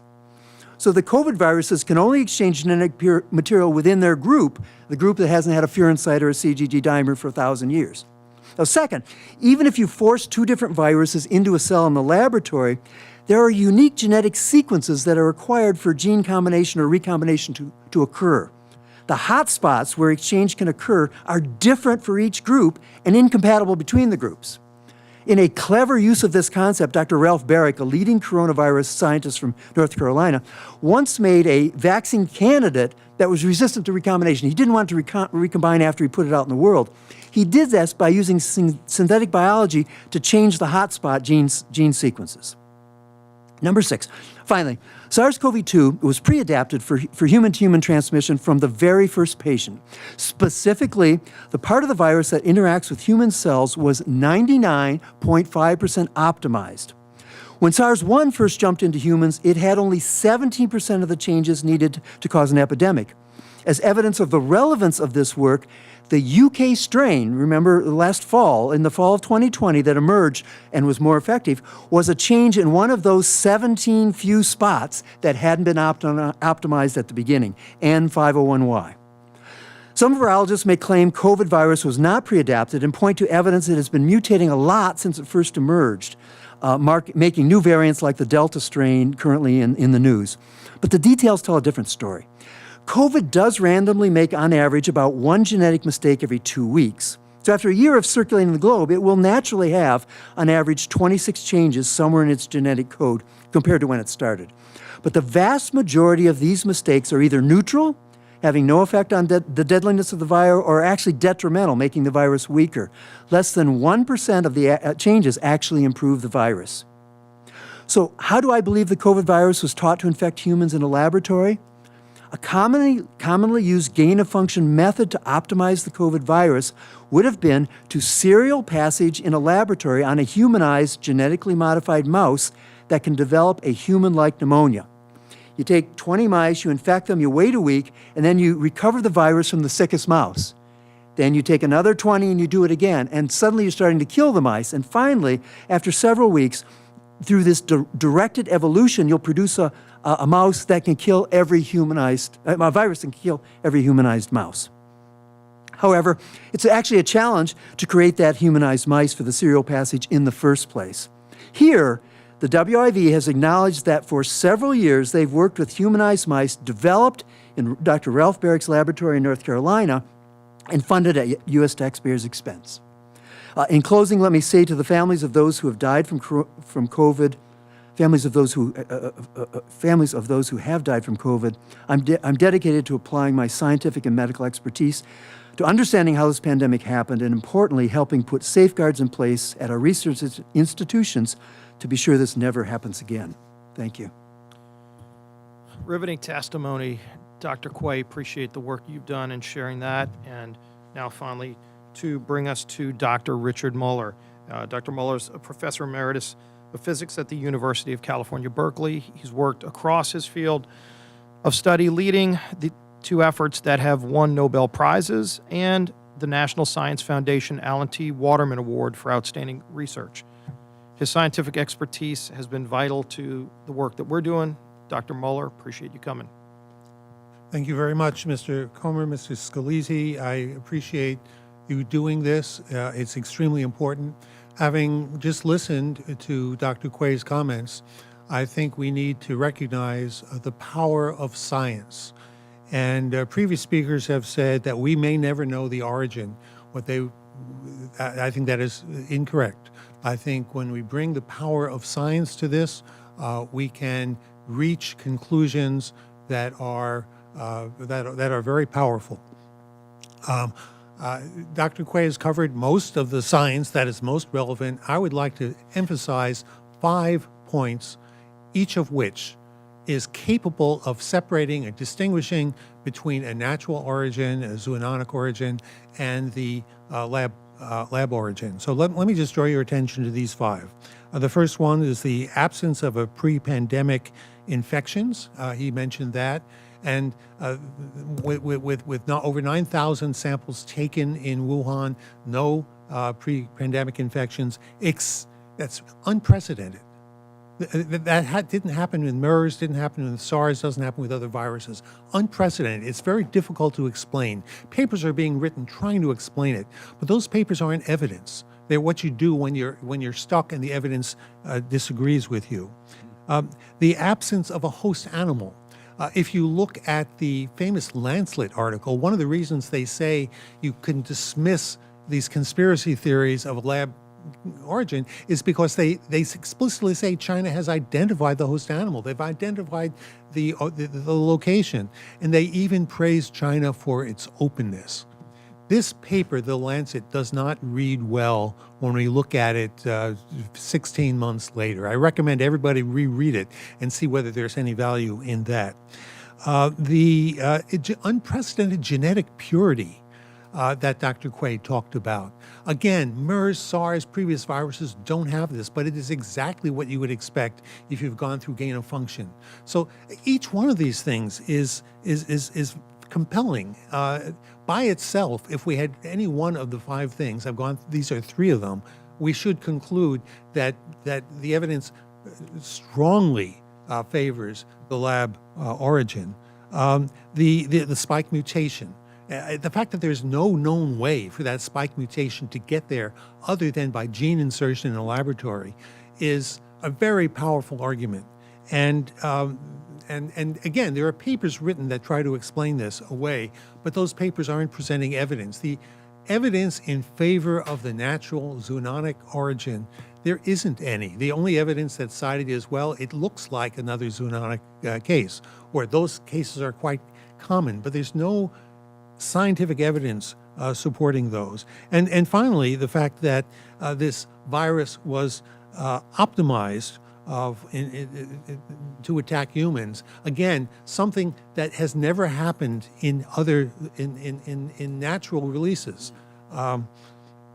But it does happen if you run it through the gain of function. So there's really all of the scientific evidence argues in favor of the laboratory origin. The papers against it, the famous paper by Christian Andersen in Nature Medicine, his argument against the lab leak case was his claim that the spike protein had not been optimized, and it certainly would have been. That is his one argument against it in that paper that is so widely quoted. But recent evidence, as Dr. Quaid talked about, shows that it was 99.5% optimized. I'm going to end with a little anecdote, a story of that is horrifying and more frightening than almost anything else in my life. In the early days when I was trying to teach myself virology, I called several of my friends who are expert in virology. One of them, I asked him if he could help me review some of this literature, the literature that suggested that there was a lab leak. And he said, no, I'm sorry, Rich, I can't do that. Well, okay, is there someone in your lab who could do it? No, nobody in my lab will do it. Well, why not? Well, let me be candid. If anybody in my laboratory is discovered to be working on a laboratory leak hypothesis, China will label us enemies of China, and the laboratory will be blacklisted, and we will no longer be able to collaborate. We collaborate all the time with China. Nobody will take that risk. This is one of the most chilling conversations I've had in my life. The idea that China has managed to interfere, to break United States freedom of expression, freedom of investigation, freedom of thought, by through this collaboration effort, really scary. So, let me just say that some people say we will never know, not until China confesses, or unless there's a whistleblower. Well, we have a whistleblower. It was the virus itself. It came here, it came out of China, it came to us, and it carried with us genetic information. And there are, in my mind, 5 compelling sets of scientific evidence that allow us to reach this very strong conclusion that, yes, it was a laboratory leak. Thank you very much. Well, thank you, Dr. Moeller. And again, riveting testimony from all of you. Clearly, as we listen to the science, the data that you've presented, it raises even more questions. We're going to go into the first round of questions, and there is a vote going on the House floor, so you'll see members getting up, going, and coming back. But we're going to continue this because I think it's real important that we get as many questions answered as possible. Again, there are people who were invited who didn't come today, and kind of underscores the point that If there were subpoena powers, then we could have compelled more scientists to come. Why they didn't want to come is a mystery. All we're trying to do is get facts. If they have nothing to hide, they should be here, because this is a question everybody wants to know the answer to. People all across the country are not satisfied that, okay, we have a vaccine, but now as we're starting to get our economy opened again, shouldn't we find out how this happened? Shouldn't we get to the bottom of this to prevent it from happening again at the minimum? But if it was a lab leak, that raises serious questions. And so all of you have talked about not only the hypothesis of a lab leak, but in fact the near certainty that this was a lab leak. And so let's get into some of those facts. And the biggest facts that I've seen are, number one, with over 80,000 animals tested, maybe the largest testing that's been done for a virus like this. Not a single animal has been found. You've talked about what gain of function research can do to ultimately expedite and make this a virus that's much more invasive to cause damage to people, to be spread at a level where it looks like it has been around a lot longer, maybe over a decade.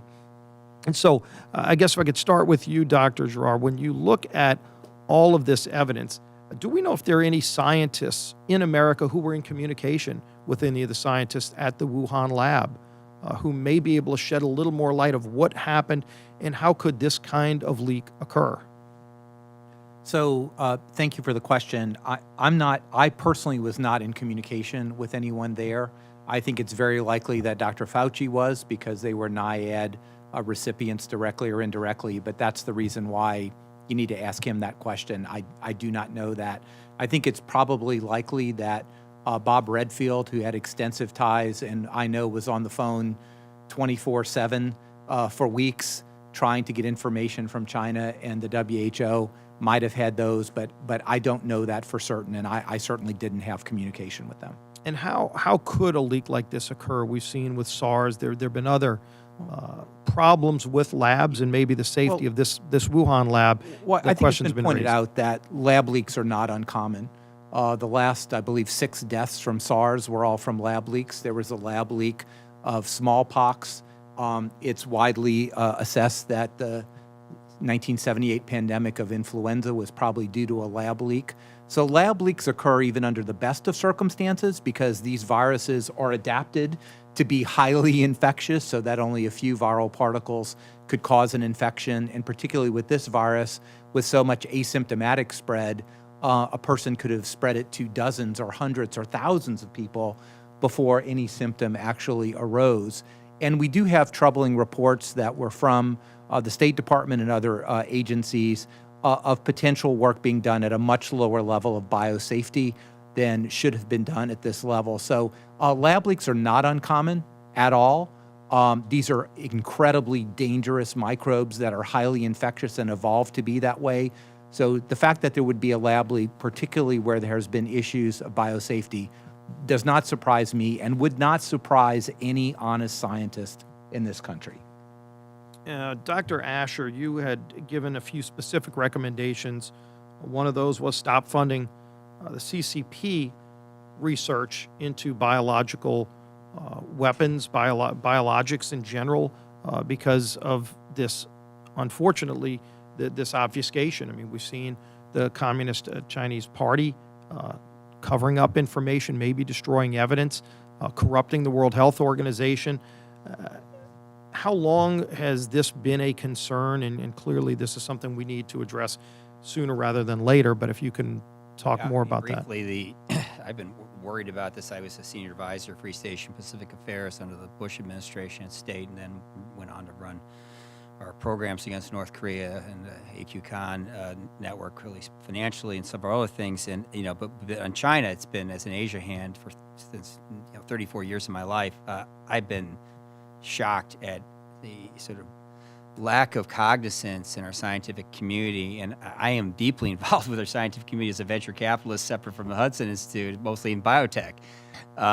We're just not really thinking about the dual-use nature of synthetic biology. Which is ironic, since in 2018 the National Academy of Sciences put out a very strong study warning about biotech dual-use capabilities fueling biological warfare-related capabilities in adversarial nations, and including in our own nation, they could get out of one of our labs. So, we're at a stage here, which the scientists can talk about better than me, where you can do things with biology that can create essentially a weapon as a gain-of-function experiment. And if it gets out of a lab and you don't stop it, like happened in China, it becomes a weapon. So this is to me a huge issue for you, sir, and all of the members of Congress. And I'll ask this to each of you as my final question, because there has been a lot of debate about gain-of-function research, and clearly it has been conducted over time. Just how directly or indirectly taxpayer funding was involved in the Wuhan labs gain-of-function research is something that we should be investigating more. But in general, weighing the pros and cons, especially in relation to these kind of viruses, do any one of you want to discuss or talk about what we should be looking at in terms of policy regarding gain-of-function research? Dr. Quay, I'd start with you. Yeah, I mean, I think because I'd like to get something done, the good is better than the impossible that you can't get done. I would strongly recommend that gain-of-function research be placed under the infrastructure of the Institutional Review Board, so that any federal funding of gain-of-function research the pros and cons of that research has to be presented to an independent, a party of lay people from the community where the laboratory is, and they get to decide if this sounds too dangerous. I think one of the things we saw here was that the gain-of-function research at the Wuhan Institute of Virology was set up to be reviewed inside the NIH, and it was never sent to them to look at. So we've proven that the current structure fails, but as someone who's invented 7 drugs and worked with IRBs, 30 different clinical trials, they're very good at balancing risk to the humans and safety. I can't do one study in clinical trials without an IRB, and we have 200 million people infected here with no oversight. And Dr. Girard. I certainly Dr. Muller. support local review, but the national level federal review has to be overhauled. Number one, how do we know that any gain-of-function research or something that could be interpreted actually gets into the P3 NIH process? And we saw from the emails that there were no coronavirus work that actually got into the process, so there's an intake issue. Number two, there's a transparency issue. Who is reviewing it? What are their conflicts of interest? What are the criteria that they have that allow or disallow? And again, I do agree that this can't just be scientists who work in infectious diseases. They are not experts in national security. They're not experts in ethical considerations. It has to be transparent. It has to be multidisciplinary, and somebody needs to be accountable. That means either the head of that institute or the head of the NIH needs to sign on the dotted line, and it must be transparent to Congress. I would say that in addition to the local review, which would be a second level. Dr. Muller, I think. Yeah, I'm not that concerned about gain-of-function research in the United States. I think that some legislation could take care of that. The issue is, what do we do about China? What do we do about terrorist groups? What we need here is a strengthening of the Biological Warfare Convention, something that demands that we have access to these laboratories and see what's going on. We could cut out all gain-of-function research in the United States. It would do no good if the Wuhan Institute of Virology just closes its doors, doesn't let anybody see what it's doing, and continues on. So we need to have sanctions that will demand that China and other countries be open and accessible, and their data be transparent. Very important recommendations. Thank you. Now, Mr. Comer. Thank you, Ranking Member Scalise. Dr. Asher, a story came out last week that the NIH confirmed. The Chinese scientists asked them to eliminate gene sequences of early COVID-19 cases just 3 months after sending them. Dr. Asher, isn't it true that the best chance to understand a virus is to analyze the gene sequence as close to patient zero as possible?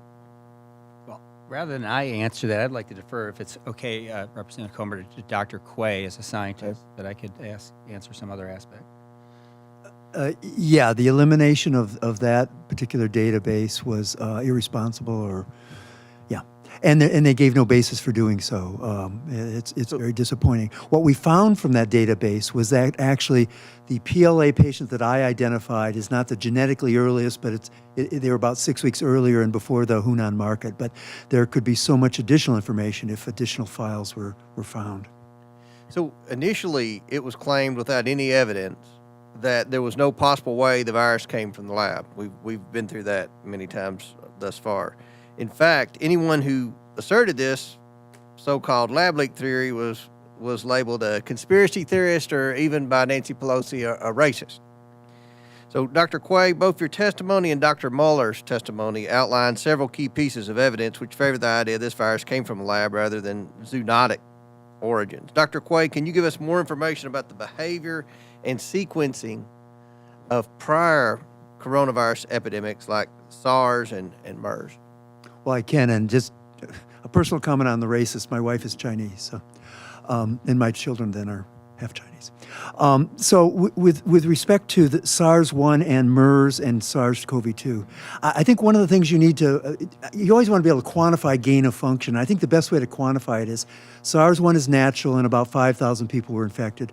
MERS was natural and about 7,000 people were affected. SARS-2 is not natural and we're at, 200 million and counting, and probably asymptomatic over 1 billion. That's kind of the relative power that you should think about with what we're doing with this. And so sequence data is absolutely critical. I mean, there's additional fingerprints inside SARS-CoV-2. For example, there's 4 signals that I'm looking at, which one of them is an area where it looks like it's designed to kill cells more easily. One area looks like it's designed to plug up a hole in the nucleus to prevent interferon from coming out. Why is that important? Because then you're asymptomatic. You don't sweat and get a fever from the virus, you get it from the interferon. One site looks like the spike protein was actually humanized so that the immune system wouldn't recognize it, to make it even harder to make a vaccine against it. And of course, we have the furin site, which makes it highly infective. So we are missing much sequencing data that the Chinese could have been doing. I'm sorry, one last comment is that there are certain machines that provide a great deal of sequencing data that's very valuable, and then there's machines that give you just the sequence and nothing else. And China instructed all of their laboratories around April to only use the machines that give you just the sequence and know what's called metadata. And that's really frustrating because the metadata, as I'll be showing next week from the Wuhan Institute of Virology, contains Nipah virus and Japanese encephalitis virus and many other things. Well, just a couple of more things, Dr. Quay, I want to make sure I'm correct on. We do not have any evidence that COVID-19 infected any humans and mutated prior to developing the ability to transmit from human to human, right? That is correct. What does the fact that the virus was optimized for human-to-human transmission tell us about the origins of the virus? Well, again, a natural zoonosis has 2 processes. It jumps into humans, but it can't do very well. It makes one person sick, or maybe they don't even know they're sick. They have antibodies against it, but then it's building up its repertoire. It's learning how to infect humans, and then finally this takes a year to 18 months. Right. So here it was human to human from the get-go.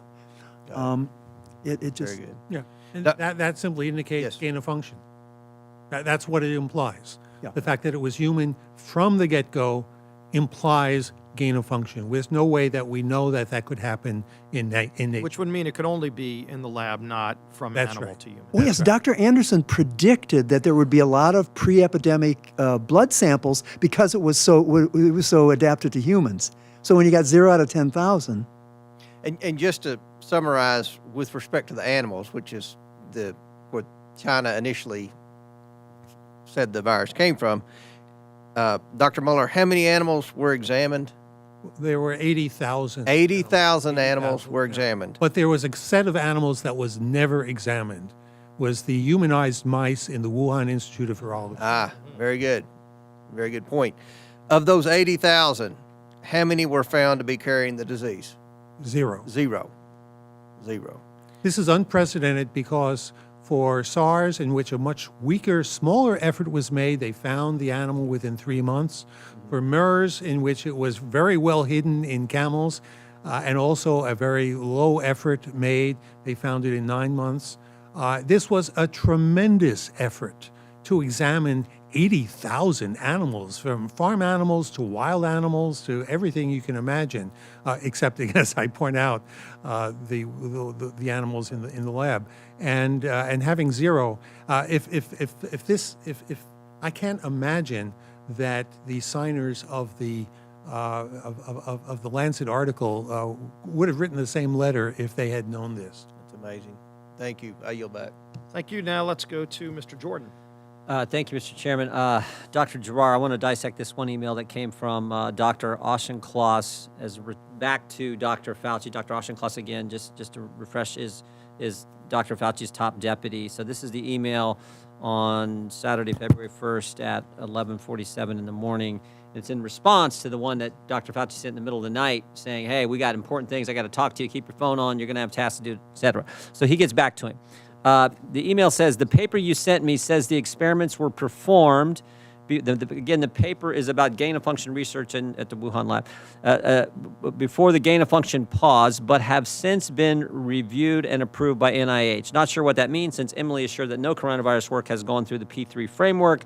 She will determine if we have any to ties this work abroad.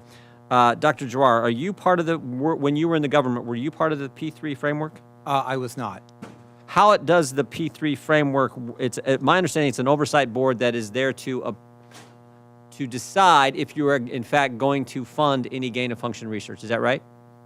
That's what the intent is, but how it works, how research gets taken into that, it's unbelievable to me that coronavirus work would not get even into the process.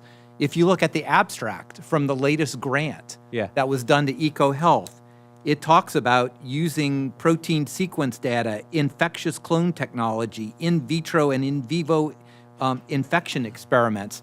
This is all gain of function. How this could not get into the P3 process is unbelievable. And once it does, how does it work? So who's on it? How do you judge? Let's just back up for a second. I should have done this earlier.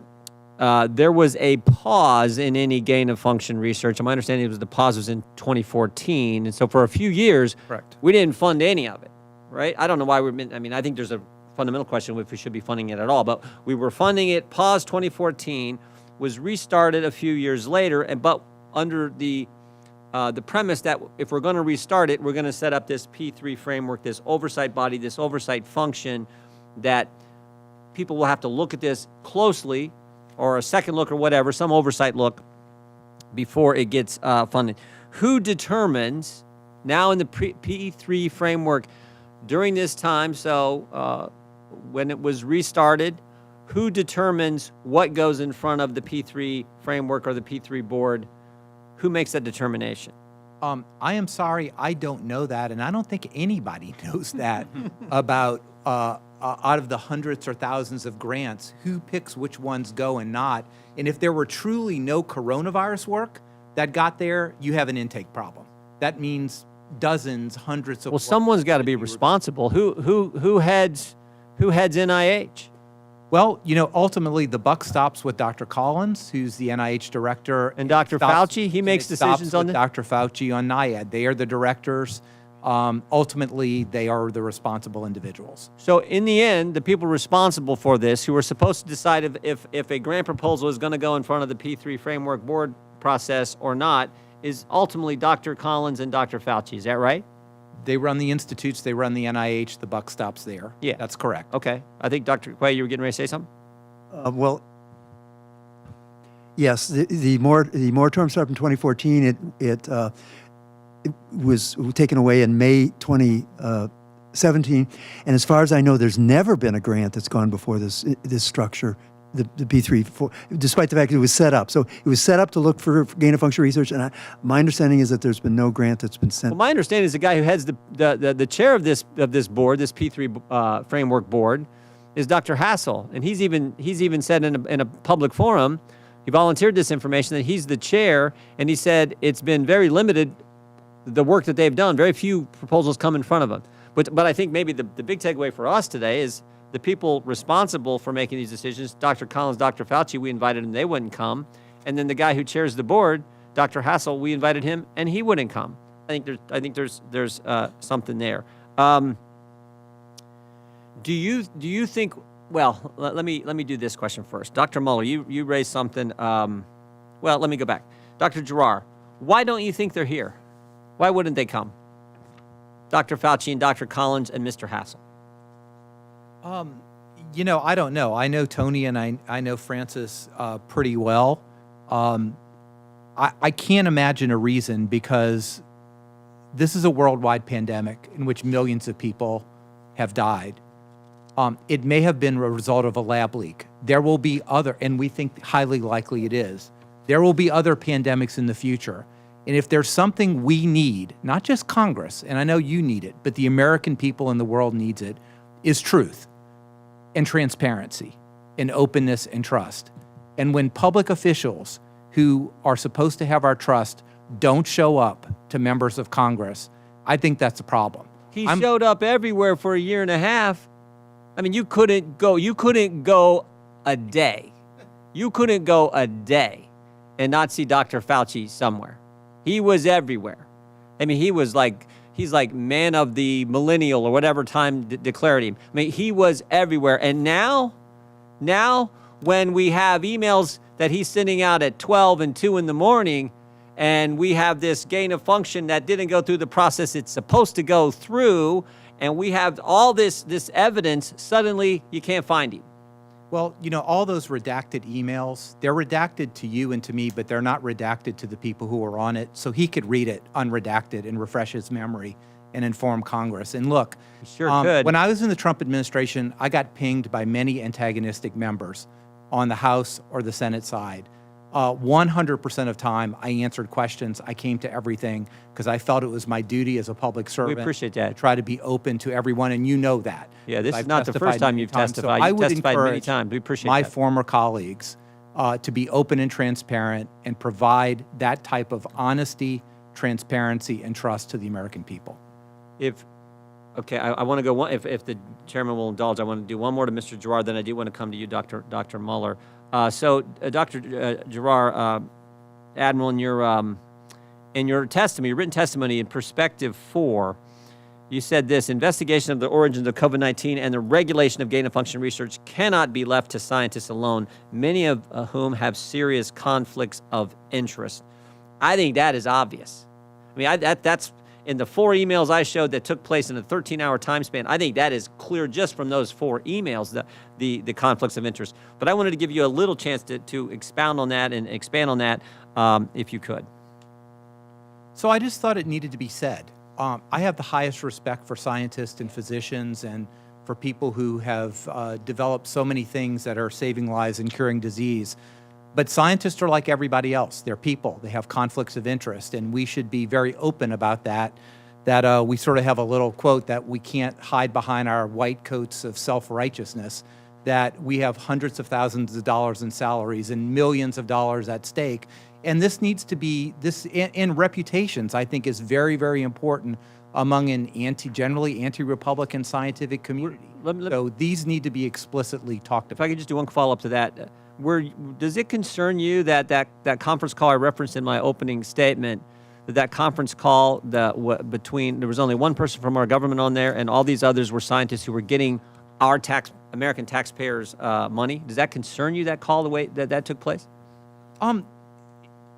It's not sort of a smoking gun concern to me, but what would be a concern to me is that wasn't specifically related to Dr. Cadillac or the Secretary of HHS or anybody on the task force immediately, or to me. That really should have been done. This was very important. And we say that it doesn't matter whether it was in the lab or not, but that's not necessarily true. If we would have known it were a lab-derived bug for which they probably had years of work, it might have appreciably helped our countermeasures, how we go about understanding whether it could be asymptomatic or not. So this was critical. And I think that email, all that blacked out spots needs to be, maybe we don't need to know it, but Congress needs to know it and understand it. Sure do. Okay, finally, if I could, thank you, Mr. Chairman, for your indulgence. Dr. Mueller, in the close of your opening statement, you said that people were afraid. You talked to people in the research community, in your community, who were afraid to be doing any research that might expose the truth that this came from a lab because they were concerned about getting blackballed from China. Is that right? You said something to that effect? That's pretty close. I'm not sure that they were convinced they didn't want to be involved in that kind of investigation.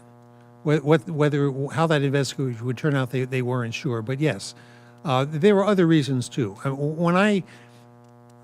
When people learned I was going to come here, I live in Berkeley. I get lots of advice. I get advice not only from my friends and colleagues in Berkeley, but I get advice from all around the country. Yeah.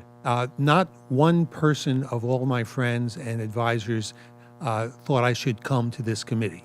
So The reason was because it was Republicans. My response to every one of them is I am not going to go and, scientists, yes, they are often biased. You need to distinguish between scientists' opinions and science. And science is nonpartisan, science is unbiased. I came here and I told all them I was going to come here and I will talk to anybody. yeah. And I want to present science because I think in this case, the science by itself carries the argument. I don't want you to ask me for my opinions on Right. things. If I stick to the science, then I can defend myself against my friends. The chairman just refreshed my memory. He said the words you used were enemies of China, I think you used, when anyone who would be doing research that would go against the evolutionary theory of this was going to be somehow attacked. But it wasn't just China. This is my point. It was everyone. Dr. Fauci was against doing that. The media was against. If you did that, big tech went against. Everyone went against the people who were actually, as it turns out, focusing on the truth.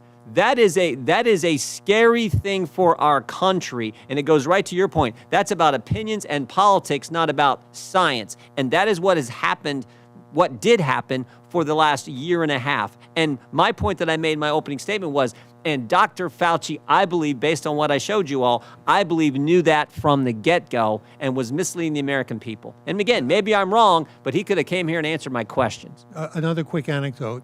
In September, when I called a virologist at a national laboratory and said, I was soliciting some help. This was before I met Dr. Quay. I was soliciting some help on this issue. He said, no, I'm not going to touch that. I'm not going to recommend anybody touch that because it would help the reelection of Donald Trump. Yep. So it was a political issue for some of them. Yeah. Well, thank you, Dr. Mueller. Again, thank you and all of you for coming to testify. We appreciate you being here, and I think you'll see that we're here to get facts, and y'all are giving us a lot of really important facts. Dr. Green, you are next up for questions. Thank you, Mr. Chairman. Dr. Asher, you talk about the real possibility of this being really a biological weapon, or at least related to Chinese biological weapons program. I'd like to place into our record the Chinese submission to the 2011 Biological Weapons Convention. It's a pretty incredible document. Mr. Chairman, if I could, okay. Without objection. Add that into the record. If you guys need to see it, we can get copies to you, but you don't have to look very far to see what the Chinese intentions are. First, the document states, and I quote, synthetic biotechnology poses a huge latent threat to mankind as it could be used in the future to create pathogens of even greater toxicity and infectiousness than those currently known.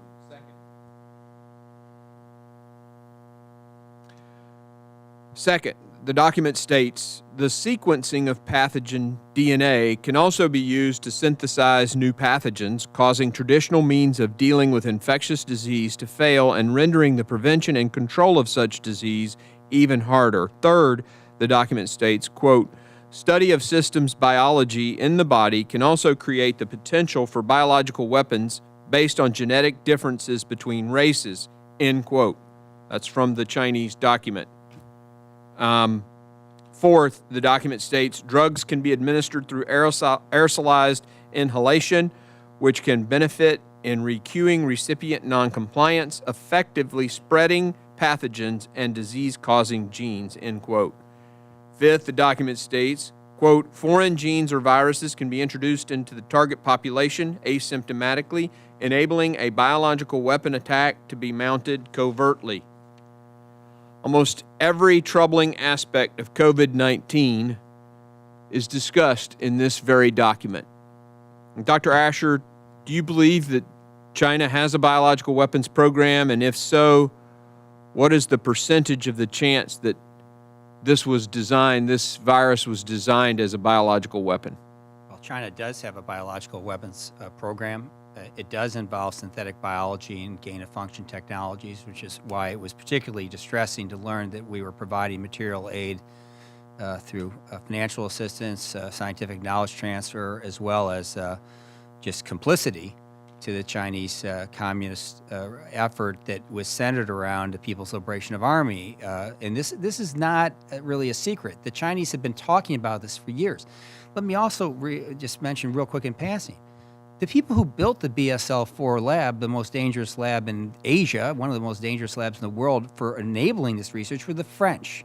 The French were kicked out. They had been starting to feel the pressure from the Chinese in 2015, just as they started to build this lab.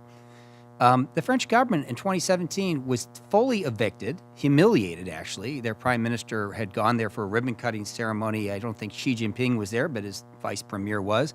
And then like weeks later, they were sent away. Now, they came out and warned people. I was astonished because I was in the biotech sector at the time. I heard all about this. I mean, we were like, well, we better not be working with China anymore because the Chinese are embarked on something that looks like WMD. Why didn't everyone at the State Department know this? And what it really came down to is our non-proliferation bureaucracy, which is separate from the arms control bureaucracy, for whatever reason, just didn't see the importance of synthetic biology and advanced gain-of-function applications in biology as a warfare threat. Well, now we know it's a warfare threat. Was this a weapon? Probably not. It was a weapons-related vector being developed. Okay, a weapon the reason I don't think it was a weapon deliberately deployed, at least, was I just found the Chinese were confused when this originally happened, and they were asking us, "What's going on in Wuhan?" And then I thought to myself, if they really understood this, why wouldn't they have done what Professor Mueller would say and has said? They would have released it at Fort Detrick in Maryland, just outside the gates, and then they could have blamed the United States. I think this was a laboratory disaster, a biological meltdown, but then they covered it up. And when they covered it up and didn't tell Admiral Giroir and others, essentially it proliferated it as a type of weaponized vector. Any virus that gets out can effectively become a weapon, which leads me to a final thing. You know, the Chinese, again, had told us in 2011 that this was going to happen. They told us that they were going to pursue, in effect, these types of capabilities because they said that's the future of warfare. Well, today we at state and other government agencies, including Commerce, know this, but we have no export controls on gain-of-function technologies from the United States, even into communist China. Now, I'm not for overregulation of my own business area, biotechnology, which, but it can save the world, but it also could end the world. So I encourage you to think, why don't we have just basic level export controls like we do in so many other technologies for biotechnology, especially since we are at the epicenter of the biotech revolution in the world today, and the Chinese are desperate to get a hold of our technology. Thank you. I think that's an excellent point. Do you think this was an intelligence failure, or do you think this was, decision makers had the information and ignored it? Well, it was an intelligence failure because if we didn't use the intelligence, sir, between our ears, to understand that the French government had been kicked out, our ally. I mean, the French worked very closely with the National Institutes of Health. I don't understand how the National Institutes of Health didn't know that the French had been evicted from the #1 Chinese cooperative program in the world. That was apparent. But then there are things I will mention in passing. Some of the information in the declassified fact sheet that Secretary Pompeo presented on January 15th, right here, was dated November, December of 2019. It was all declassified, including the dates of information. We won't say what was classified and what wasn't unclassified. There was a mix, but most of it was very sensitive information. But how did it take a year to get to our desks at the State Department? Maybe it got to your desk the same time it got to us, to your intelligence briefers. I was sort of shocked. It sort of reminded me, have been a senior official at state before and after 9/11. I said, we learned in ex post facto, 2020 hindsight, that we knew somehow in our some system that this might happen. Well, part of it is just policymakers themselves. We didn't emphasize the threat of biotechnology. So, I don't blame our intelligence community. I don't want to hold them to the fire unduly. We didn't tell them this could happen, and we should put this at toward the top of the WMD priorities, not toward the bottom. Because Dr. Mueller, one of the great experts on nuclear war in the world, will tell you that it's probably a lot more probable that we'll have a bio war. It's a lot cheaper, And Dr. Quay has even done some estimates on what a bio-war would cost versus a nuclear war. It's pretty cheap, pretty effective, and I'm more worried now, not just about China, but about every terrorist crackpot that I've dealt with in the world over the last 30 years coming out of the shadows and trying to get a hold of U.S. technology to program these things on bioreactors on a desktop. So if I may too, just I spent much of my career in biological warfare defense, both at DARPA and at DTRA, at the Threat Reduction Advisory Committee. And I want to just emphasize that I agree with everything Dr. Asher said. Export controls, but I do want to raise another dirty little secret that really needs to be looked at by Congress, and that those export controls should also include Americans' DNA sequences. This is a really vital piece in general. Even the NIH often exports gene sequencing for many of our people to China. China absolutely keeps databases on what in our genes, what are our susceptibilities, is there a possibility of ethnic weapons? However, China does not allow any sequences of Chinese out of their country. There's a reason for that. So again, I don't want to steal your thunder, Dr. Asher, but it's not just technology, but it's information, and genetic information is really critical. And the last thing, Dr. Green, sorry to interrupt, but the one area you didn't mention, which is the scariest, not that you didn't read it, I mean, it's so terrifying, I can't even process it. In the Chinese Declaration of 2011, they talked about, to the Biological Weapons Convention, they talked about systems biology further revealing population-specific genetic markers that can yield an improvement in levels of human health, but also can create the potential for biological weapons based on genetic differences between races. Once hostile elements grasp a difference between different ethnic groups harbor intrinsically different genetic susceptibilities to particular pathogens, they can put that knowledge into practice and create genetic weapons targeted at a racial group with a particular susceptibility. I am certainly not a racist, and I've spent my life in Asia. But to hear the Chinese communists talk about ethno-targeting to the Biological Weapons Convention is pretty scary. Thank you. Shifting gears a little bit, Dr. Garar, you mentioned in some of your testimony earlier, and we've all talked about this, conflicts of interest thing. Could you elaborate on the types of conflicts of interest and perhaps give us some specific examples of conflicts of interest that perhaps were violated in, I don't want to use the word cover up by our media, but the Lancet article and So let me first say I'm not accusing anyone of anything, but I want to be really explicit. As a physician, as a scientist, or a person who had NIH grants, who was a professor at a medical school, I did this routine. People are salaried hundreds of thousands of dollars a year, and that is a potential conflict of interest. They want their jobs, they want their money. Millions of dollars in grants. The currency of the realm are NIH grants. When somebody's introduced, they had 30 years of continuous NIH funding. This is not only financially lucrative, but it's also a prestige factor. People who have inventions could make tens of millions of dollars based on those inventions when they sell those to industry. But again, I do believe, and I saw it on a daily basis, and some of these esteemed colleagues have said, there was, President Trump was a controversial figure. Okay, we were controversial in the Trump administration. But there was such bias against the president that even thinking that you were helping the president, you were, excommunicated from the scientific community. And I think that's a really important factor. And if you, I want to just dig in on that a little bit. So I'm a physician, and we did in residency, this thing called Journal Club that was designed to teach us how to see bias in medical studies. We would look at, were the researchers funded by the drug they're investigating? So breaking it down to the simplest level. Was there selection bias in the population examined in the study? All these different types of bias in science, right?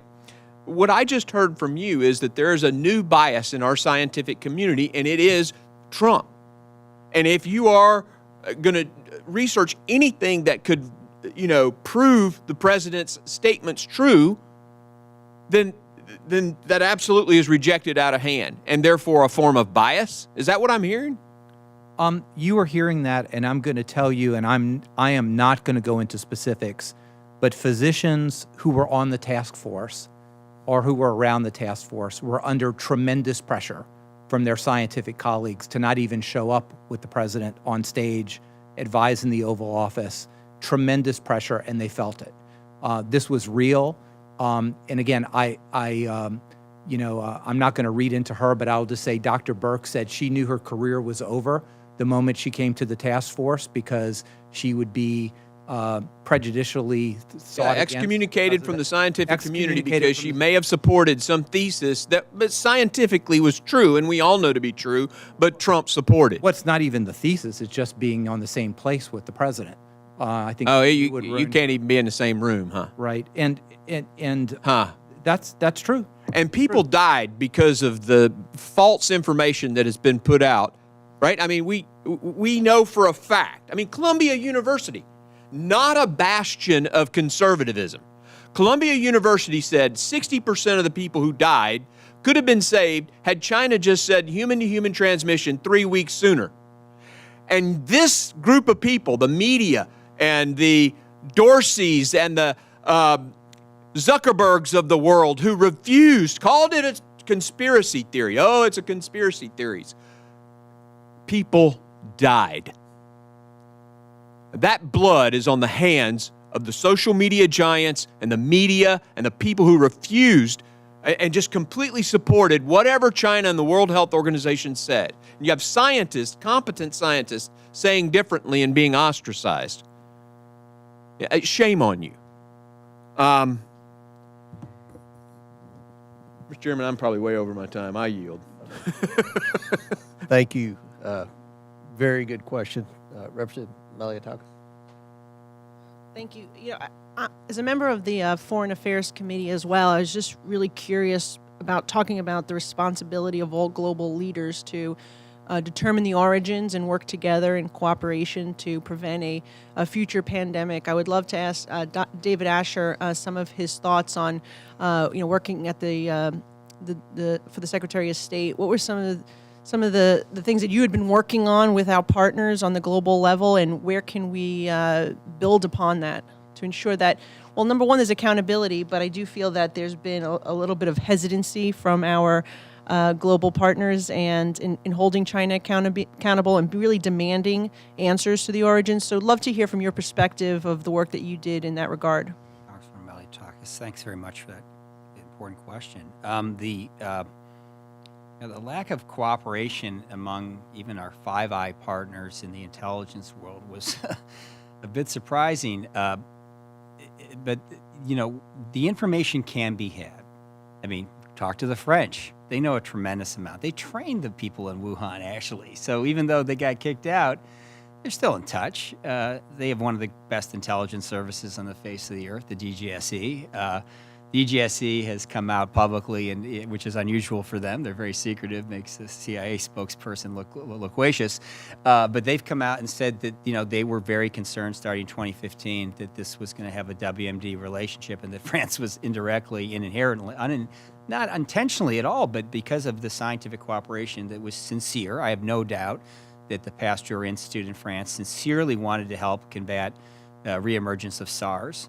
And the French scientific establishment, just like ours, was, wanted to be helpful. And I know that the French Foreign Ministry, like the Department of State bureaucracy, was facilitating this cooperation. But we should have been second-guessing ourselves. We should have had some sort of a more advanced function in policy related to proliferation. I found an awful lot of the non-proliferation bureaucracy, the sort of permanent bureaucracy, cleared on things that in hindsight were proliferating. Giving dual-use technology to the Wuhan Institute, knowing that for years there had been suspicions of its involvement with the Chinese People's Liberation Army, which now the Washington Post just put out last week, is in their actual instruction manual for employees, I believe, that it talks about secret programs and the need to manage loyalty to the party above anything else, and sort of like it's on their website. Okay, so sort of the risk management thing here, but the cooperation now does need, we need a coalition of the willing.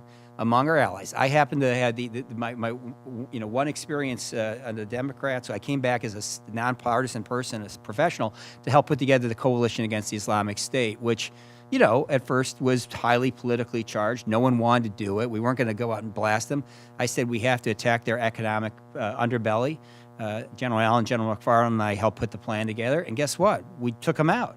That brought together all sorts of states that people never thought would cooperate. It brought together our partners from NATO. It brought together the first Arab coalition. There are people that will work with us. The Singaporeans, they've got major interests in Wuhan. The French. Our own scientists have so many of the clues. So I'm confident that we can get to the bottom of this issue. I concur with my colleagues that the idea that we'll never know is silly. We're going to know. We could learn an awful lot. We don't even have awards at the State Department. We don't even have a rewards for justice program. Like I'd give $10, $15 million like we did with Al-Qaeda after 9/11 to anyone from the Wuhan Institute that wants to defect who actually has senior level knowledge. I've done some things in the Intelligence Committee with defections. We know how to handle it. We'll get to the bottom of this. The problem is when we do, including with our partners, we're going to be scared out of our minds about what it entails. That's what I fear. The fear itself could be the problem. Is that why you believe that the president and Nancy Pelosi, Dr. Fauci, that they just refuse to truly investigate this, to allow the select subcommittee to hold hearings? I mean, what's going on with, not to put you in a... Well, I'm going to give the president a bit of, I used to sometimes sit on the Amtrak with a guy. He was always fine to me. But you know what? The world changes when you get into that world he's in. But he's done the right thing in enabling the Intelligence Committee to try to actually work with the national laboratories to get to the bottom of this. We are, in fact, actually seeing some of the Democrats, but not with you in the room. Some of them are asking questions and asking for our expertise. So as much as, this is a politically charged environment, on the Senate side, at least, we're all going over to do a briefing on foreign relations. They at least seem interested in the staff level, bipartisan. So, I have hope as a personal, as an independent American citizen. However, the reality is we're going to have to be very organized. That's why the idea that Representative Gallagher and put forward about this commission, a 9/11-like commission. This is, 9/11 was terrible. It's the 20th anniversary. We can't forget. I spent so many years in the war on terror fighting it, and we're still fighting it, despite what people say. But this war, we need to do something to stop the war of the future in synthetic biology and gain-of-function technology, because it's going to kill. It could kill every one of us. There's much worse types of diseases that could be manufactured. Something called a prion that our doctor can tell you about, causes Alzheimer's and Lewy body dementia. There's no way to stop it. So some terrorists, we've seen Al-Qaeda research this. So there's so many things that could get worse and that have been public. I think we just got to get organized, and you can help. And I hope that there'll be a new comedy in the wake of this, between both parties, and you can get to work with the... I have one more question. I know, Dr. Quay, you want to weigh in? Yeah, I haven't talked about the thing that keeps me up at night the most. So we've talked a lot about China and what its capabilities are and what BSI-4 labs are and BSI-3 and that sort of thing. And they're very expensive and they're complicated and there's a lot of equipment and fancy things. But there was a paper in February of 2020, 30 scientists from Switzerland, they're probably all under 30 in their tennis shoes, and using kitchen equipment, not BSI-2, 3, or 4, kitchen equipment, they were able to order the pieces of SARS-CoV-2 from a supply company, 8 different pieces, and in baker's yeast, the stuff you use in your kitchen to make French dough bread on Saturdays, they were able to recover, they were able to put these 8 pieces together inside the sourdough yeast and get it to express SARS-CoV-2. So that scares you a little bit, and then you look at how many times that has been downloaded, and that paper has been downloaded 118,000 times. And I would like someone to look to see if any terrorists watch lists are on that download list. Appreciate you sharing that. That's certainly scary. One last question, just because I want to focus more on the World Health Organization. If I am concerned about re-entry into the World Health Organization without using leverage to be able to try to get their cooperation in a more formal investigation. I feel that some of the most outrageous actions taken by the WHO and the CCP are that the CCP was given full veto power over inclusion of American scientists. The CCP vetoed the 3 Americans put forward by HHS. The only American accepted was the CEO of EcoHealth, which was interesting since they've historically funded the Wuhan Institute. The CCP designed the mission's itinerary and refused access to Chinese scientists and raw data. And at the behest of the CCP, the WHO altered their mission to include far-fetched origin claims like shipped frozen food. The CCP was given full power to edit and alter the final report. What should we be doing as a nation with regards to holding WHO accountable, being that we are the largest funder of WHO and we deserve to be, treated with respect, not played for fools? And what should we be doing with our partners that you made very important comments, and I'm not really sure how much of this came out, and I do want to get it on the record. Our ambassador Bremberg had a personal conversation and meeting with Director General Tedros as well as Mike Ryan, and they told Ambassador Bremberg that we should submit names for the WHO Investigation Committee. That got relayed back to me through our Office of Global Affairs. We picked 3 scientists. They were not political. They were career, one from the FDA, one from the CDC, one from the NIH, impeccable credentials. We didn't do a political biopsy on them, had no idea what they were from, recommended them to the WHO through all the official channels, and crickets. Not one word back about the recommendations, and they picked Dr. Daszak. And I wanted to get that particularly on the record because we went out of our way to pick people who could not be argued to be political or have a bone to pick in any way, just to try to get the truth. Point number 2, the president, whether we would have withdrawn from the WHO or not eventually, I don't know, but you don't give up all your chips while you're trying to get the WHO to change. And again, I would refer you, and happy to put in the record, the roadmap for change that came from, delivered by me to the WHO Executive Board, delivered by Ambassador Bremberg to Tedros, that was brought together by HHS, the NSC, Department of State. Now, it will never be a perfect organization because it's beholden to its members and it has to have a member agreement to go do things. But there are things to strengthen it. It's outlined by the Trump administration. It was almost exactly mimicked by France and Germany. They didn't sign on to our paper because they didn't want to sign on to the US at the time, but it had almost the exact same language. This is a good place to start. Sounds like Dr. Daszak is somebody who should come before our select subcommittee in the near future, and we hope that the majority will bring him in. Thank you. All right. Thank you, Ms. Nelatakis. Now let's go to Dr. Miller-Meeks. Well, thank you very much. And first of all, let me again thank Ranking Member Scalise and Comers for putting this select subcommittee together. Your testimony is critically important, and it is a shame that our colleagues on the other side of the aisle are not here. This is not a partisan issue. This is not an American issue. This is a world issue.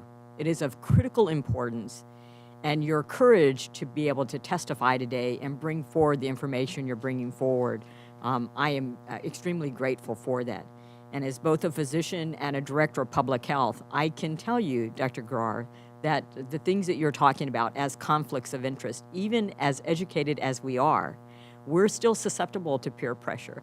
We're susceptible to the desire to be published, to be lauded by our peers, to present at conferences, and all of these things are a type of a pressure and conflict of interest, as you said. Even at universities where I've been on faculty, we were at the point where we could no longer accept a pin from a drug company because it would be a conflict of interest in prescribing a medication. And I can say I've never prescribed a medication because I got a pin. So what you're talking about is extraordinarily sobering. And it's not just that 600,000 Americans have died of COVID-19. We forget, or we haven't mentioned, the millions worldwide.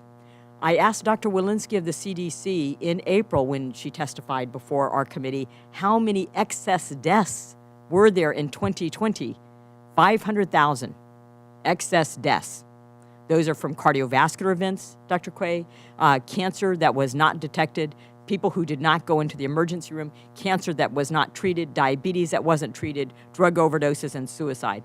There was an article last year that in San Francisco alone last year, there were more deaths from drug overdose, far exceeding the deaths from COVID. The number of deaths from youth suicide, which is a tragedy in this nation because of our response to COVID-19 and the pandemic, we will never recover. Even the World Health Organization has talked about childhood poverty, which is much greater than 15% higher, and it will be decades until we recover the grounds that have been lost. So when we're talking about holding the Chinese Communist Party accountable, or the pressure there is among scientists to be able to convey information simply because they didn't like who may have espoused that information, those are issues that we have to address, and we have to address as a nation. So thank you for that. And I know that you all actually had information you wanted to convey and were not, so I may just leave my time for information, but I did want to ask just two brief questions. One, Dr. Giroir, if we had known about the magnitude of the virus sooner, do you think our response would have been different? Yes, I do. The CDC has had its ups and downs during the response, but the one thing that the CDC does better than anyone in the world is get on the ground, investigate transmission, and let us know about the virus. And if we could have known about asymptomatic transmission, 2 months beforehand, it could have potentially saved hundreds of thousands of lives. So, I do believe, and I wake up at 3 o'clock in the morning still thinking about these questions, that, when you get to the ultimate source of death, as the CNN would say in the autopsy, it was a lack of Chinese transparency early on. If we could have had that, sure, people would have died. We would have still had it throughout, but I think we could have had interventions much more timely because we would have known so much about the virus. That's my opinion. That's not science per se, and I will defer to that, but that is my opinion, that we would have done something differently, and the CDC were the exact people we needed on the ground in China to make it happen. Well, I would say the same thing about treatment modalities that we were not able to discuss as physicians because we were censored or suppressed. And this is for any one of you. Are you aware, and how many variants are there of SARS or MERS? Dr. Quay? Are you speaking of SARS-1 and MERS? Well, the variants are defined as numbers of infections. So, I mean, it's basically, so with SARS-1, it's very limited. There's only like 3, I think, and in MERS there's 2. Naturally So the fact that we have so many variants already of SARS-CoV-2 and so rapidly, does that shift us away from a naturally caused evolutionary disease? Does it shift it more towards work in a laboratory or manipulation of it could be either a man-made virus or a naturally occurring virus that was manipulated? Yeah, I don't believe that event does, because what you have is under 10,000 human infections with SARS-1 and with MERS, and so that'll generate just by naturally a certain number of variants, and then you've got 200 million over here.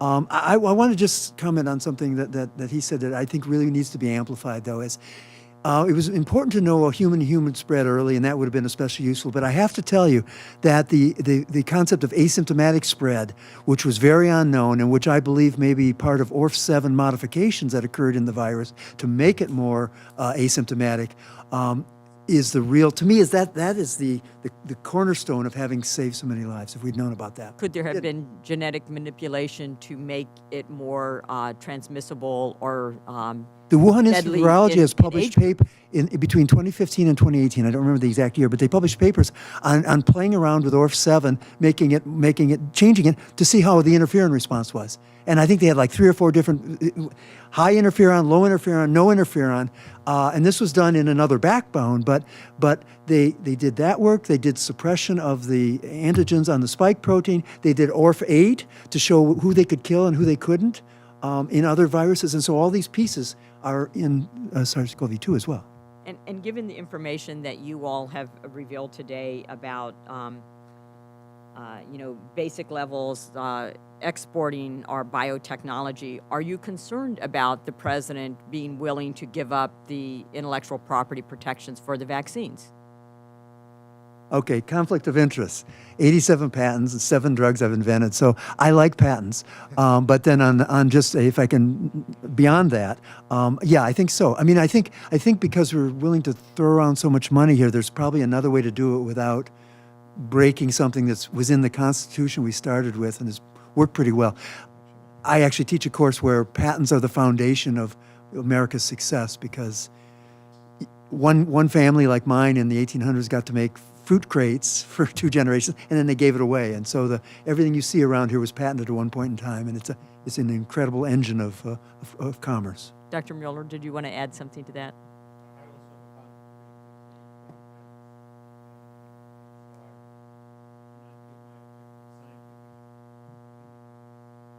Then I would say, obviously, mine. it's important to protect it so that you all can continue to develop patents. I just want to say that, number one, I think patents are critical for innovation. But number two, it's completely naive of this administration to say we're just going to give a patent away for a sophisticated manufacturing of vaccines that takes years and billions of dollars of expertise.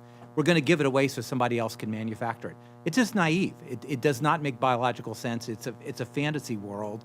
What needs to happen if you want to do that is exactly what we did on the administration. Have an option to buy 2 billion vaccines, have them manufactured by the companies that have patented them, and then give them to the world. You don't give this technology to other countries. Number one, it violates our patent and innovation, but number two, they can't do it because you're going to have contaminated vaccines, bad vaccines, and then you ruin the entire vaccine enterprise. In addition to which, both Russia and China have been known to spread disinformation about our vaccines, which have been very effective. So thank you for that, and I yield back my time.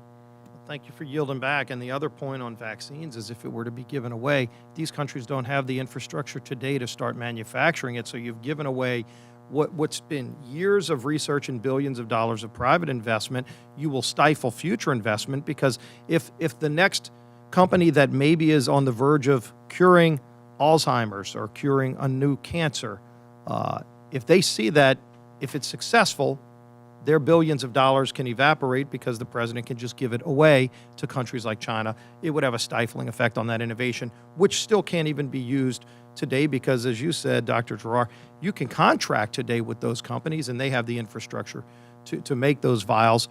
Those countries, China does not have the infrastructure today, and do we even trust that they have the quality standards? But let me ask, do you gentlemen have the time to go for some additional questions?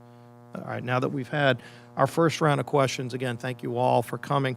I'll start in going back to what Chairman McCall talked about with the work that he's done on the China Task Force. One of the things they looked into is that as we find out further back that this started, there were reports that 3 of the people who worked in the Wuhan lab came out with COVID-19 symptoms. At the time, they didn't know what it was, but they had flu-like symptoms that today would fit with COVID-19. First of all, have any of you gotten any information on testing that may have been done on those 3 workers at the Wuhan lab to determine? We can go back and do blood samples and see if they had the antibodies to determine if it was COVID-19 back probably in September of 2019 as opposed to even December or early 2020. Do any of y'all know what happened to those lab workers who reports say had the first potential cases? Dr. Quay. Well, there were a couple major areas of information records that the WHO team wanted to look at. They actually wanted to do a few things in a positive way, and those were patient records. And so no patient records of early cases of COVID were given or allowed to be looked at by the WHO committee. They said, it's privacy. They're patients, and we respect our privacy laws and things. So there isn't information there. I have published a paper that examined a very complicated process of the 590 employees of the Wuhan Institute of Virology, which basically concludes that there is no statistical way that they didn't have positive cases there.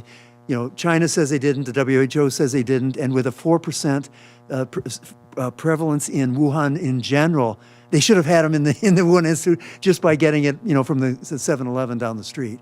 So saying they didn't have any is a false statement. So having led the declassification of that information, with the support, of course, of Dean Ratcliffe and Secretary Pompeo, not myself, but I, put the fact sheet together with colleagues in the IC and elsewhere, and very high confidence. We put it in the declassified information that there were illnesses inside the Wuhan Institute of Virology, a cluster before anywhere else we knew of in the world. What time frame did you? I'm going to say what I know from another government that had people in there, okay? Because that way I'm not giving any U.S., information out.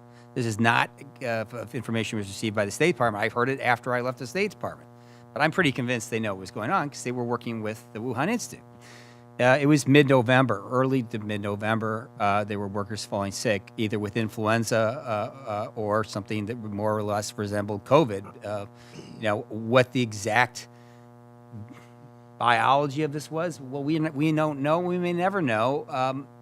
But I do believe, having led this effort to sort of get to the bottom of this can of worms in the intelligence community, there's a lot of data that's in our possession.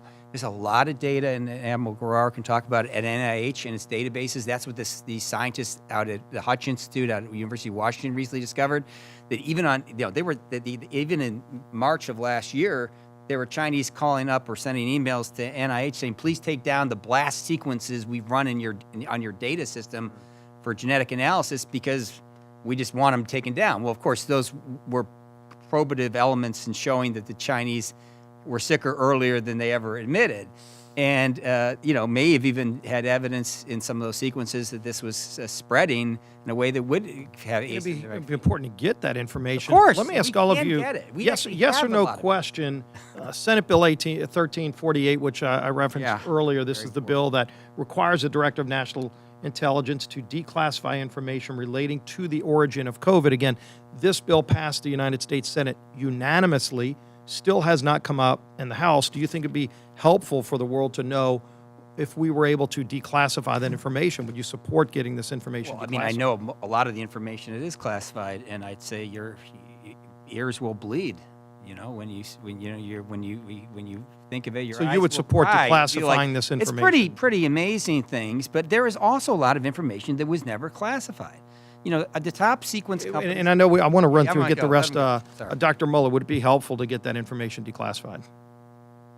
You're asking me? I believe it would be very important. Dr. Quay? Not for determining whether this was a lab leak, because I think the scientific evidence for that is compelling, but for understanding more of the details of what the program was going on. Yes, very important. Dr. Quay? Yeah, I believe it would be very valuable for that. And I just adding other things we were talking about being in the fall. November 12th, 2019, 3 scientists at Wuhan Institute of Virology. You know what they do? They file a patent in China for a tourniquet to prevent bleeding if you get bit by an animal. So you don't get infected by the virus in the animal. November 12th, 2019. Dr. Giroir?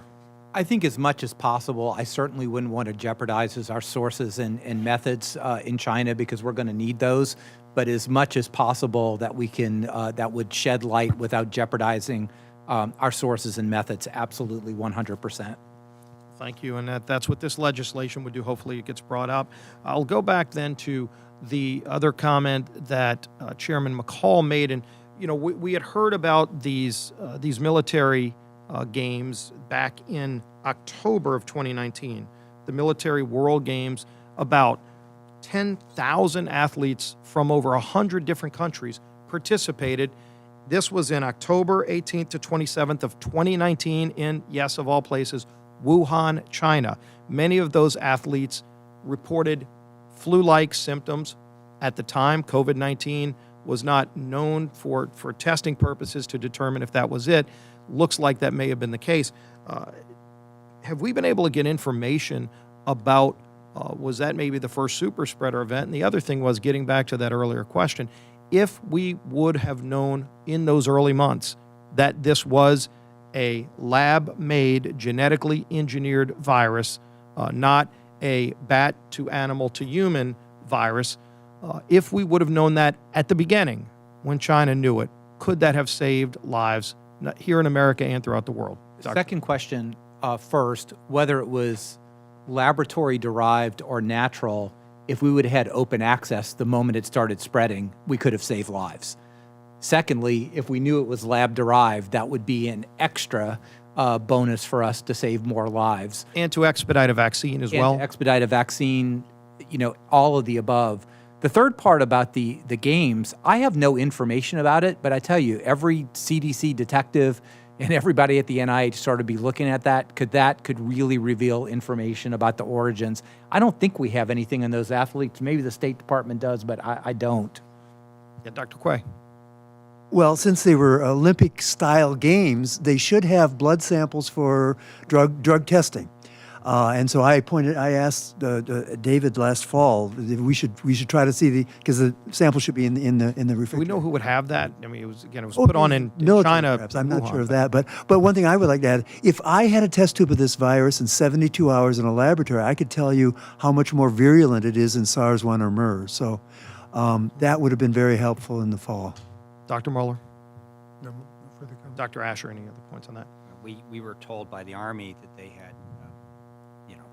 reason to be suspicious, but I never actually got any further information other than they were. Yeah, and we've been having a hard time getting DOD to give us some of that information now. Again, it would be helpful to have that kind of they would have it. I mean, hearing. these athletes are highly tested. I mean, anybody who's traveling abroad, we all get, I mean, I just would be shocked if we don't have that data. I talked to the Veterans Administration, of course, to the Army, our Army medical system, and other services. Well, we'll keep pressing for that. Thank you. Next, we'll go back to Mr. Comer. Thank you. Dr. Gawai, the WHO is supposed to be an apolitical part of the United Nations at the center of a response to a global pandemic. Yet throughout this pandemic, the WHO has shied away from placing any blame whatsoever on China. Can you explain how this false claim hindered the U.S. and the rest of the world from ramping up the proper response to this pandemic in a timely manner? Complicated question. Saying the UN or the WHO is non-political is just, it's fantasy. It's all political, right? There are people who are in the WHO, nation states, who are actively promoting their own agendas, both at the WHO and by subsidizing other smaller countries so that they vote together on a block. This goes everywhere from U.S. Ethical values that we're trying to promote throughout the world, including democracy.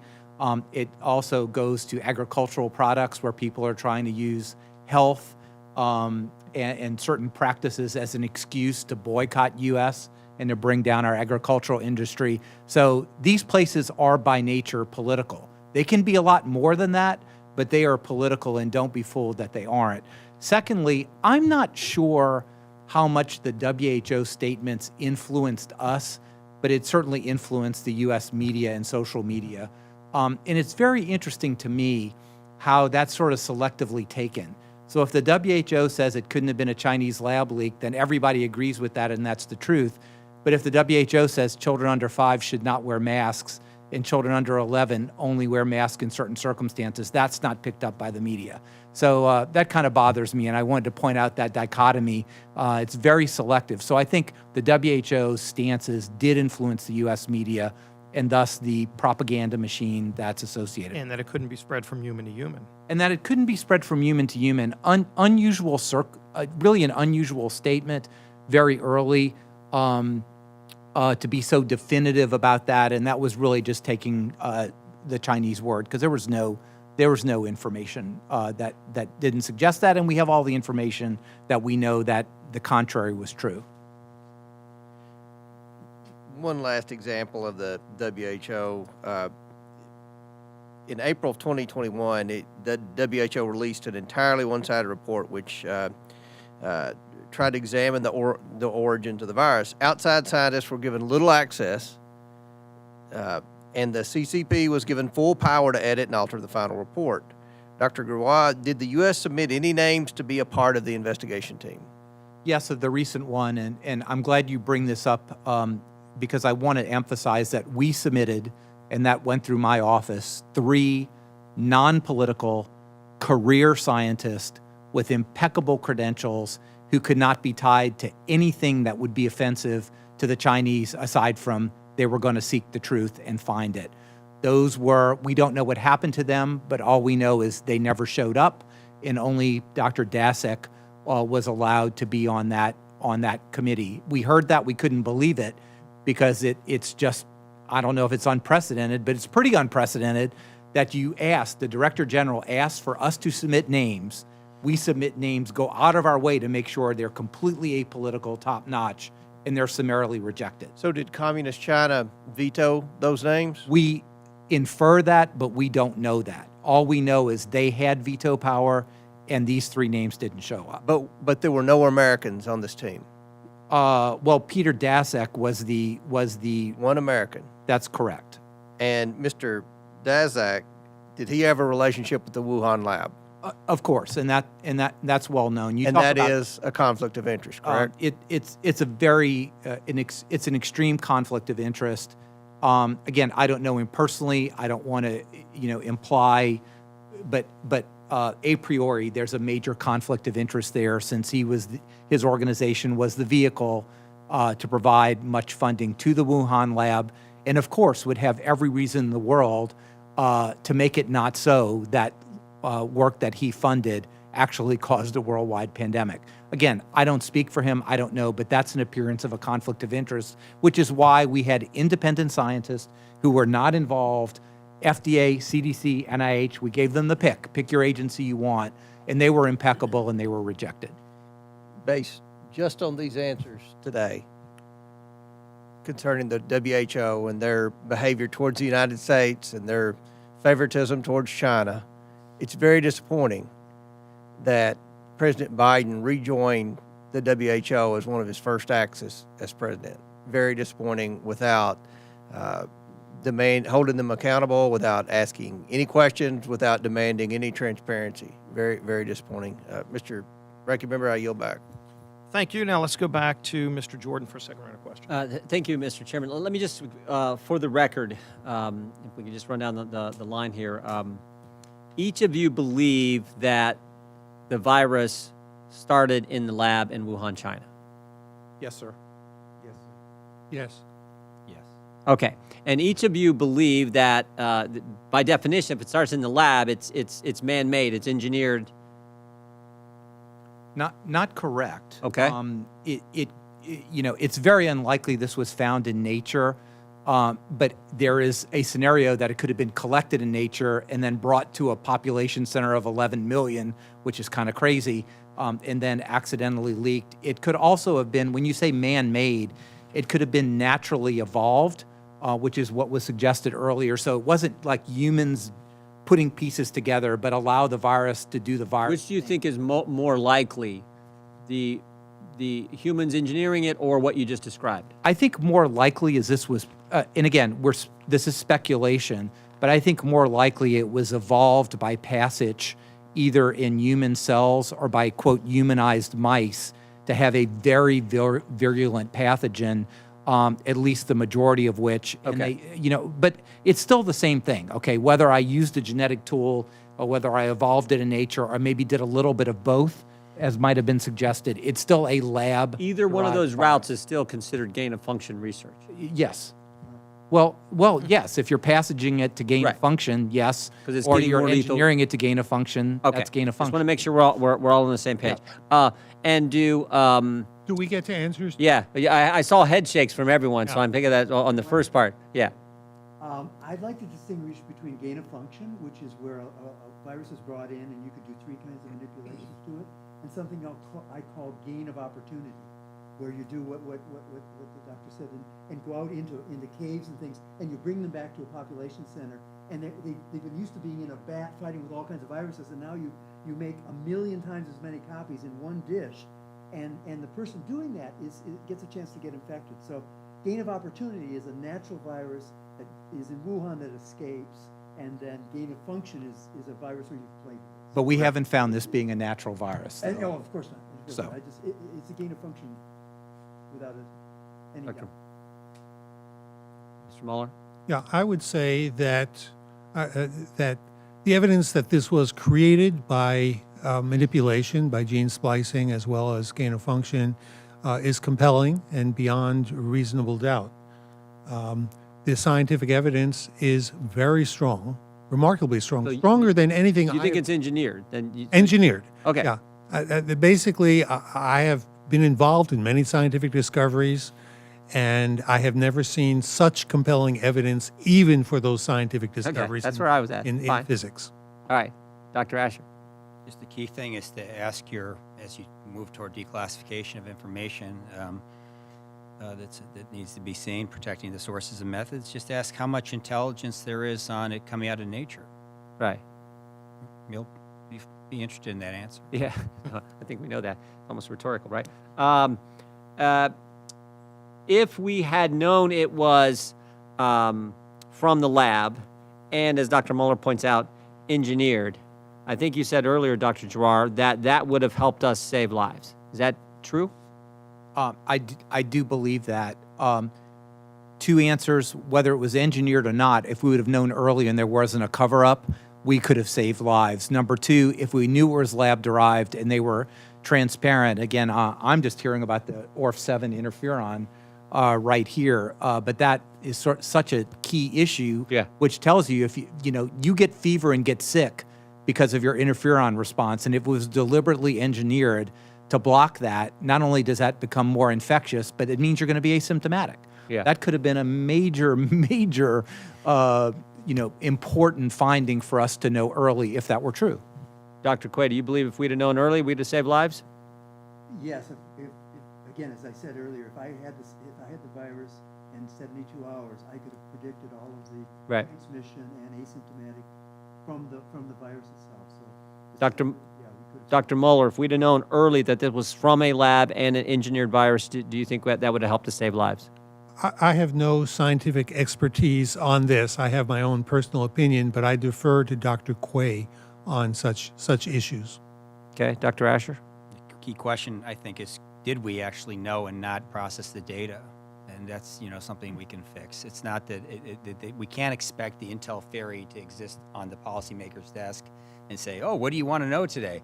But certainly at State Department, we would have liked to have known that the Chinese were working on the types of research we later learned they were, and that maybe was in the possession of our government while this was happening. Well, so we might have known, but didn't actually know. You understand? It's a weird thing, like with pre-9/11 information. Well, I'm going to take it a little broader, but you're sort of getting to the point I wanted to make is Dr. Fauci was on notice on February 1st. Actually, take that back. He was on notice on January 31st.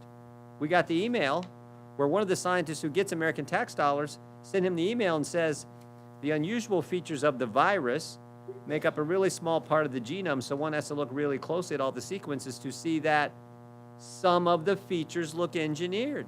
So the top guy on this in our government, the spokesman for the past year and a half, knew clear back on January 31st, 2020, and he also knew this sentence, we all find the genome inconsistent with expectations from evolutionary theory. So we were on notice back on January 31st, but I think the guy who had this and was on notice downplayed it and actually manufactured an article to keep the American people from knowing this. Well, we were on notice in February of 2017 when the French government that had the most sophisticated technology employed in the world, they gave to the Wuhan Institute, were kicked out and told the world that they thought this might be the beginning of a WMD program. So just now that didn't mean the President of the United States or anyone really knew about it, but those of us following the technology knew about it. But that's different. That is it's a little different, but no, it's a lot different because this is a guy in our government who gave Dr. the very Fauci grants should who's have now known on about notice. it too, shouldn't he? I mean, it's his counterpart in France. They were supposed to have 50 of their researchers from his French counterpart on station, and they were evicted. Dr. Ash, let me ask you a question. Earlier today, you talked about this came from the lab, and the question is it just a leak from the lab, or is it a bioweapon? And I want you to talk to us about that, because I think the assumption for most of us has been it's a leak from the lab, but you're the one who raised the bioweapon. You brought up that term, and you've been at the State Department. I think you were at the State Department for over 25 years. In and out. In and out, educated at Oxford and Cornell. You know a little something about all this stuff. Tell me your answer to, was it just a lab leak or was it a bioweapon? They were working on a program related to synthetic biology and gain of function using the serial passage evolutionary or convolutionary technology approaches. Quite publicly, actually, that they had said in their 2011 Declaration of the Biological Weapons Convention and other places, including speeches by their generals, was related to their future of warfare, of hybrid warfare. So, of course, they were working on dual-use research of concern. It's called DIRC. And the DIRC, in this case, again, if it gets out of a lab and it's not contained promptly, could result in a weapons-like release. Okay, whether they deliberately did it is, I have very little sense they did. But were they deliberately working on developing the capability to use advanced pathogenetic capabilities of war in a way that no one's seen ever employed? Yeah, they were. Of course they are. That's what the Chinese have been talking about publicly. So, I mean, there shouldn't be any surprise here. I just don't know why no one paid attention to it. Finally, if I could, Mr. Chairman, last question is, I think earlier when I was not, had to go vote, Dr. Gerard, you mentioned something about human DNA and American going to China. So I didn't catch that. Could you fill me in? So Dr. Asher talked about export controls for biotechnology, and I know he knows this as well or better than I do, but it's not just technology, but it's information, and our genetic information is actually critical. And I do assess that the Chinese have set up circumstances that they're doing a lot of our gene sequencing of Americans that are through normal labs or even through studies at the NIH. And they're doing that for a reason, and that genetic sequences are powerful. They know our vulnerabilities. It is the first step in devising a potentially ethnic weapon, as was discussed by Dr. Asher. And similarly, I don't know if it's still the case, but I believe it is, you're not going to see any genetic sequences of Chinese exported out of the country. That was a law. There's a reason for that. And when we talk about export of technology, export of our genetic information may be the most important key that we need to stop. Well, I want to make sure I understand this. So American genetic information is going to China. The same China that Dr. Asher talked about is doing bioweapon research with this stuff. And you're saying that combination is of particular concern. Oh, it is an absolutely huge concern from where I sit. And again, I've been out of the formal bioweapons defense, part of the government for a period of time. But genetic information is very powerful, right? It decides who we are. It tells us about our vulnerabilities, not only disease states, but potential for genetic weapons. And what I mean by that is there are variations in receptors and other things that vary by populations, and those can potentially be exploited so that a new pathogen would differentially target a race, a European ancestry versus someone else. And we are essentially just giving all that information to China in the context of what I do believe is an unprecedented and What's terrifying. the rationale for giving that to China? I mean, I think that's a fundamental question we got to ask on all this. Why are we giving all this information to China? Because most people in the community are either naive to the threat, they deny the threat, they're oblivious to the threat, or just don't want to think about it. And that's my assessment of many of the people involved in research. It's not that they're evil, it's not they're giving it to them, but they don't just understand what is happening in China and other places, and we're providing this in a naive fashion across the board. And I just wanted to point out that genetic information, and again, I hope Dr. Dasher would agree with this, but genetic information is one of those things that we should be keeping as a vital national security secret, and not providing it to adversary nations who wish to develop weapons, even openly in the literature. If I could make a comment on this. I'm at the mercy of the chair right now, but I'll leave it up. Just because I know exactly what he's saying, but I think I want to say it in another way. So if you go on the internet and want to do, you can do DNA tests for almost anything on the internet as a consumer, and you don't even need, a doctor to sign.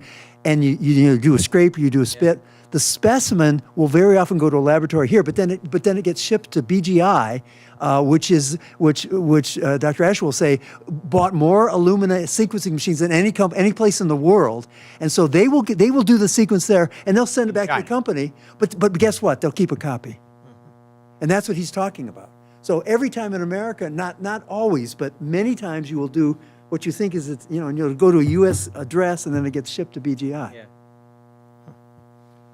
Well, that brings us to the conclusion of this hearing. Let me again thank our 4 witnesses. You are all experts in your field. You've all brought some incredibly riveting testimony, some concerning testimony, just in the sense that more of these questions need to be asked. And frankly, we should be getting answers from others who were also invited but didn't come forward, because there are a lot more questions to be answered about the origins of COVID-19. I think it's been very clear from all of your respected testimony that the origins of COVID-19 came from the lab, whether it was engineered just completely from the mice.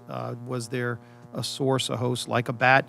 But the bottom line is we need to be asking more of these questions, especially to people who do have these answers. And there are some people who have these answers who chose not to come. I would urge our counterparts in the majority party to hold a bipartisan hearing where subpoena powers would be involved, where we can compel all witnesses who know information that has not been put on the table to come forward. We're here to find facts. We found out a lot of facts today. I think facts that are very helpful, facts that show that if China was just forthright early off in this process, going back to September, October of 2019, when they knew what was going on in that lab, but lied to the rest of the world, lives could have been saved. Hundreds of thousands, if not millions globally, could have been saved. So let's make sure we get those answers so it never happens again, but also there needs to be accountability as well. Those are things that Congress should be debating. So far, this majority has chosen not to. Let's also continue to call for a expedited hearing on Senate Bill 1348, which would declassify much of that information that the Director of Intelligence, of National Intelligence has on the origins of COVID-19. Again, it passed the Senate unanimously. This is not partisan legislation. Let's get all of these facts out there, and those others who have information and have not yet come forward, now is the time to come forward. The American people deserve to know wherever the facts lead. And if the facts don't lead in a place that you're comfortable with, the facts are going to come out anyway. It's better for everybody who has information to bring it forward so that we can at least ask these questions, get the information, and learn from what happened. It's been very, very helpful that we got this information out. I think you've all done an incredible service. And having this broadcast, I think, will open up and shine a light even brighter on something that we still need to dig and get more answers for. So with that, thank my colleagues for participating. Thank our witnesses again, and we stand adjourned.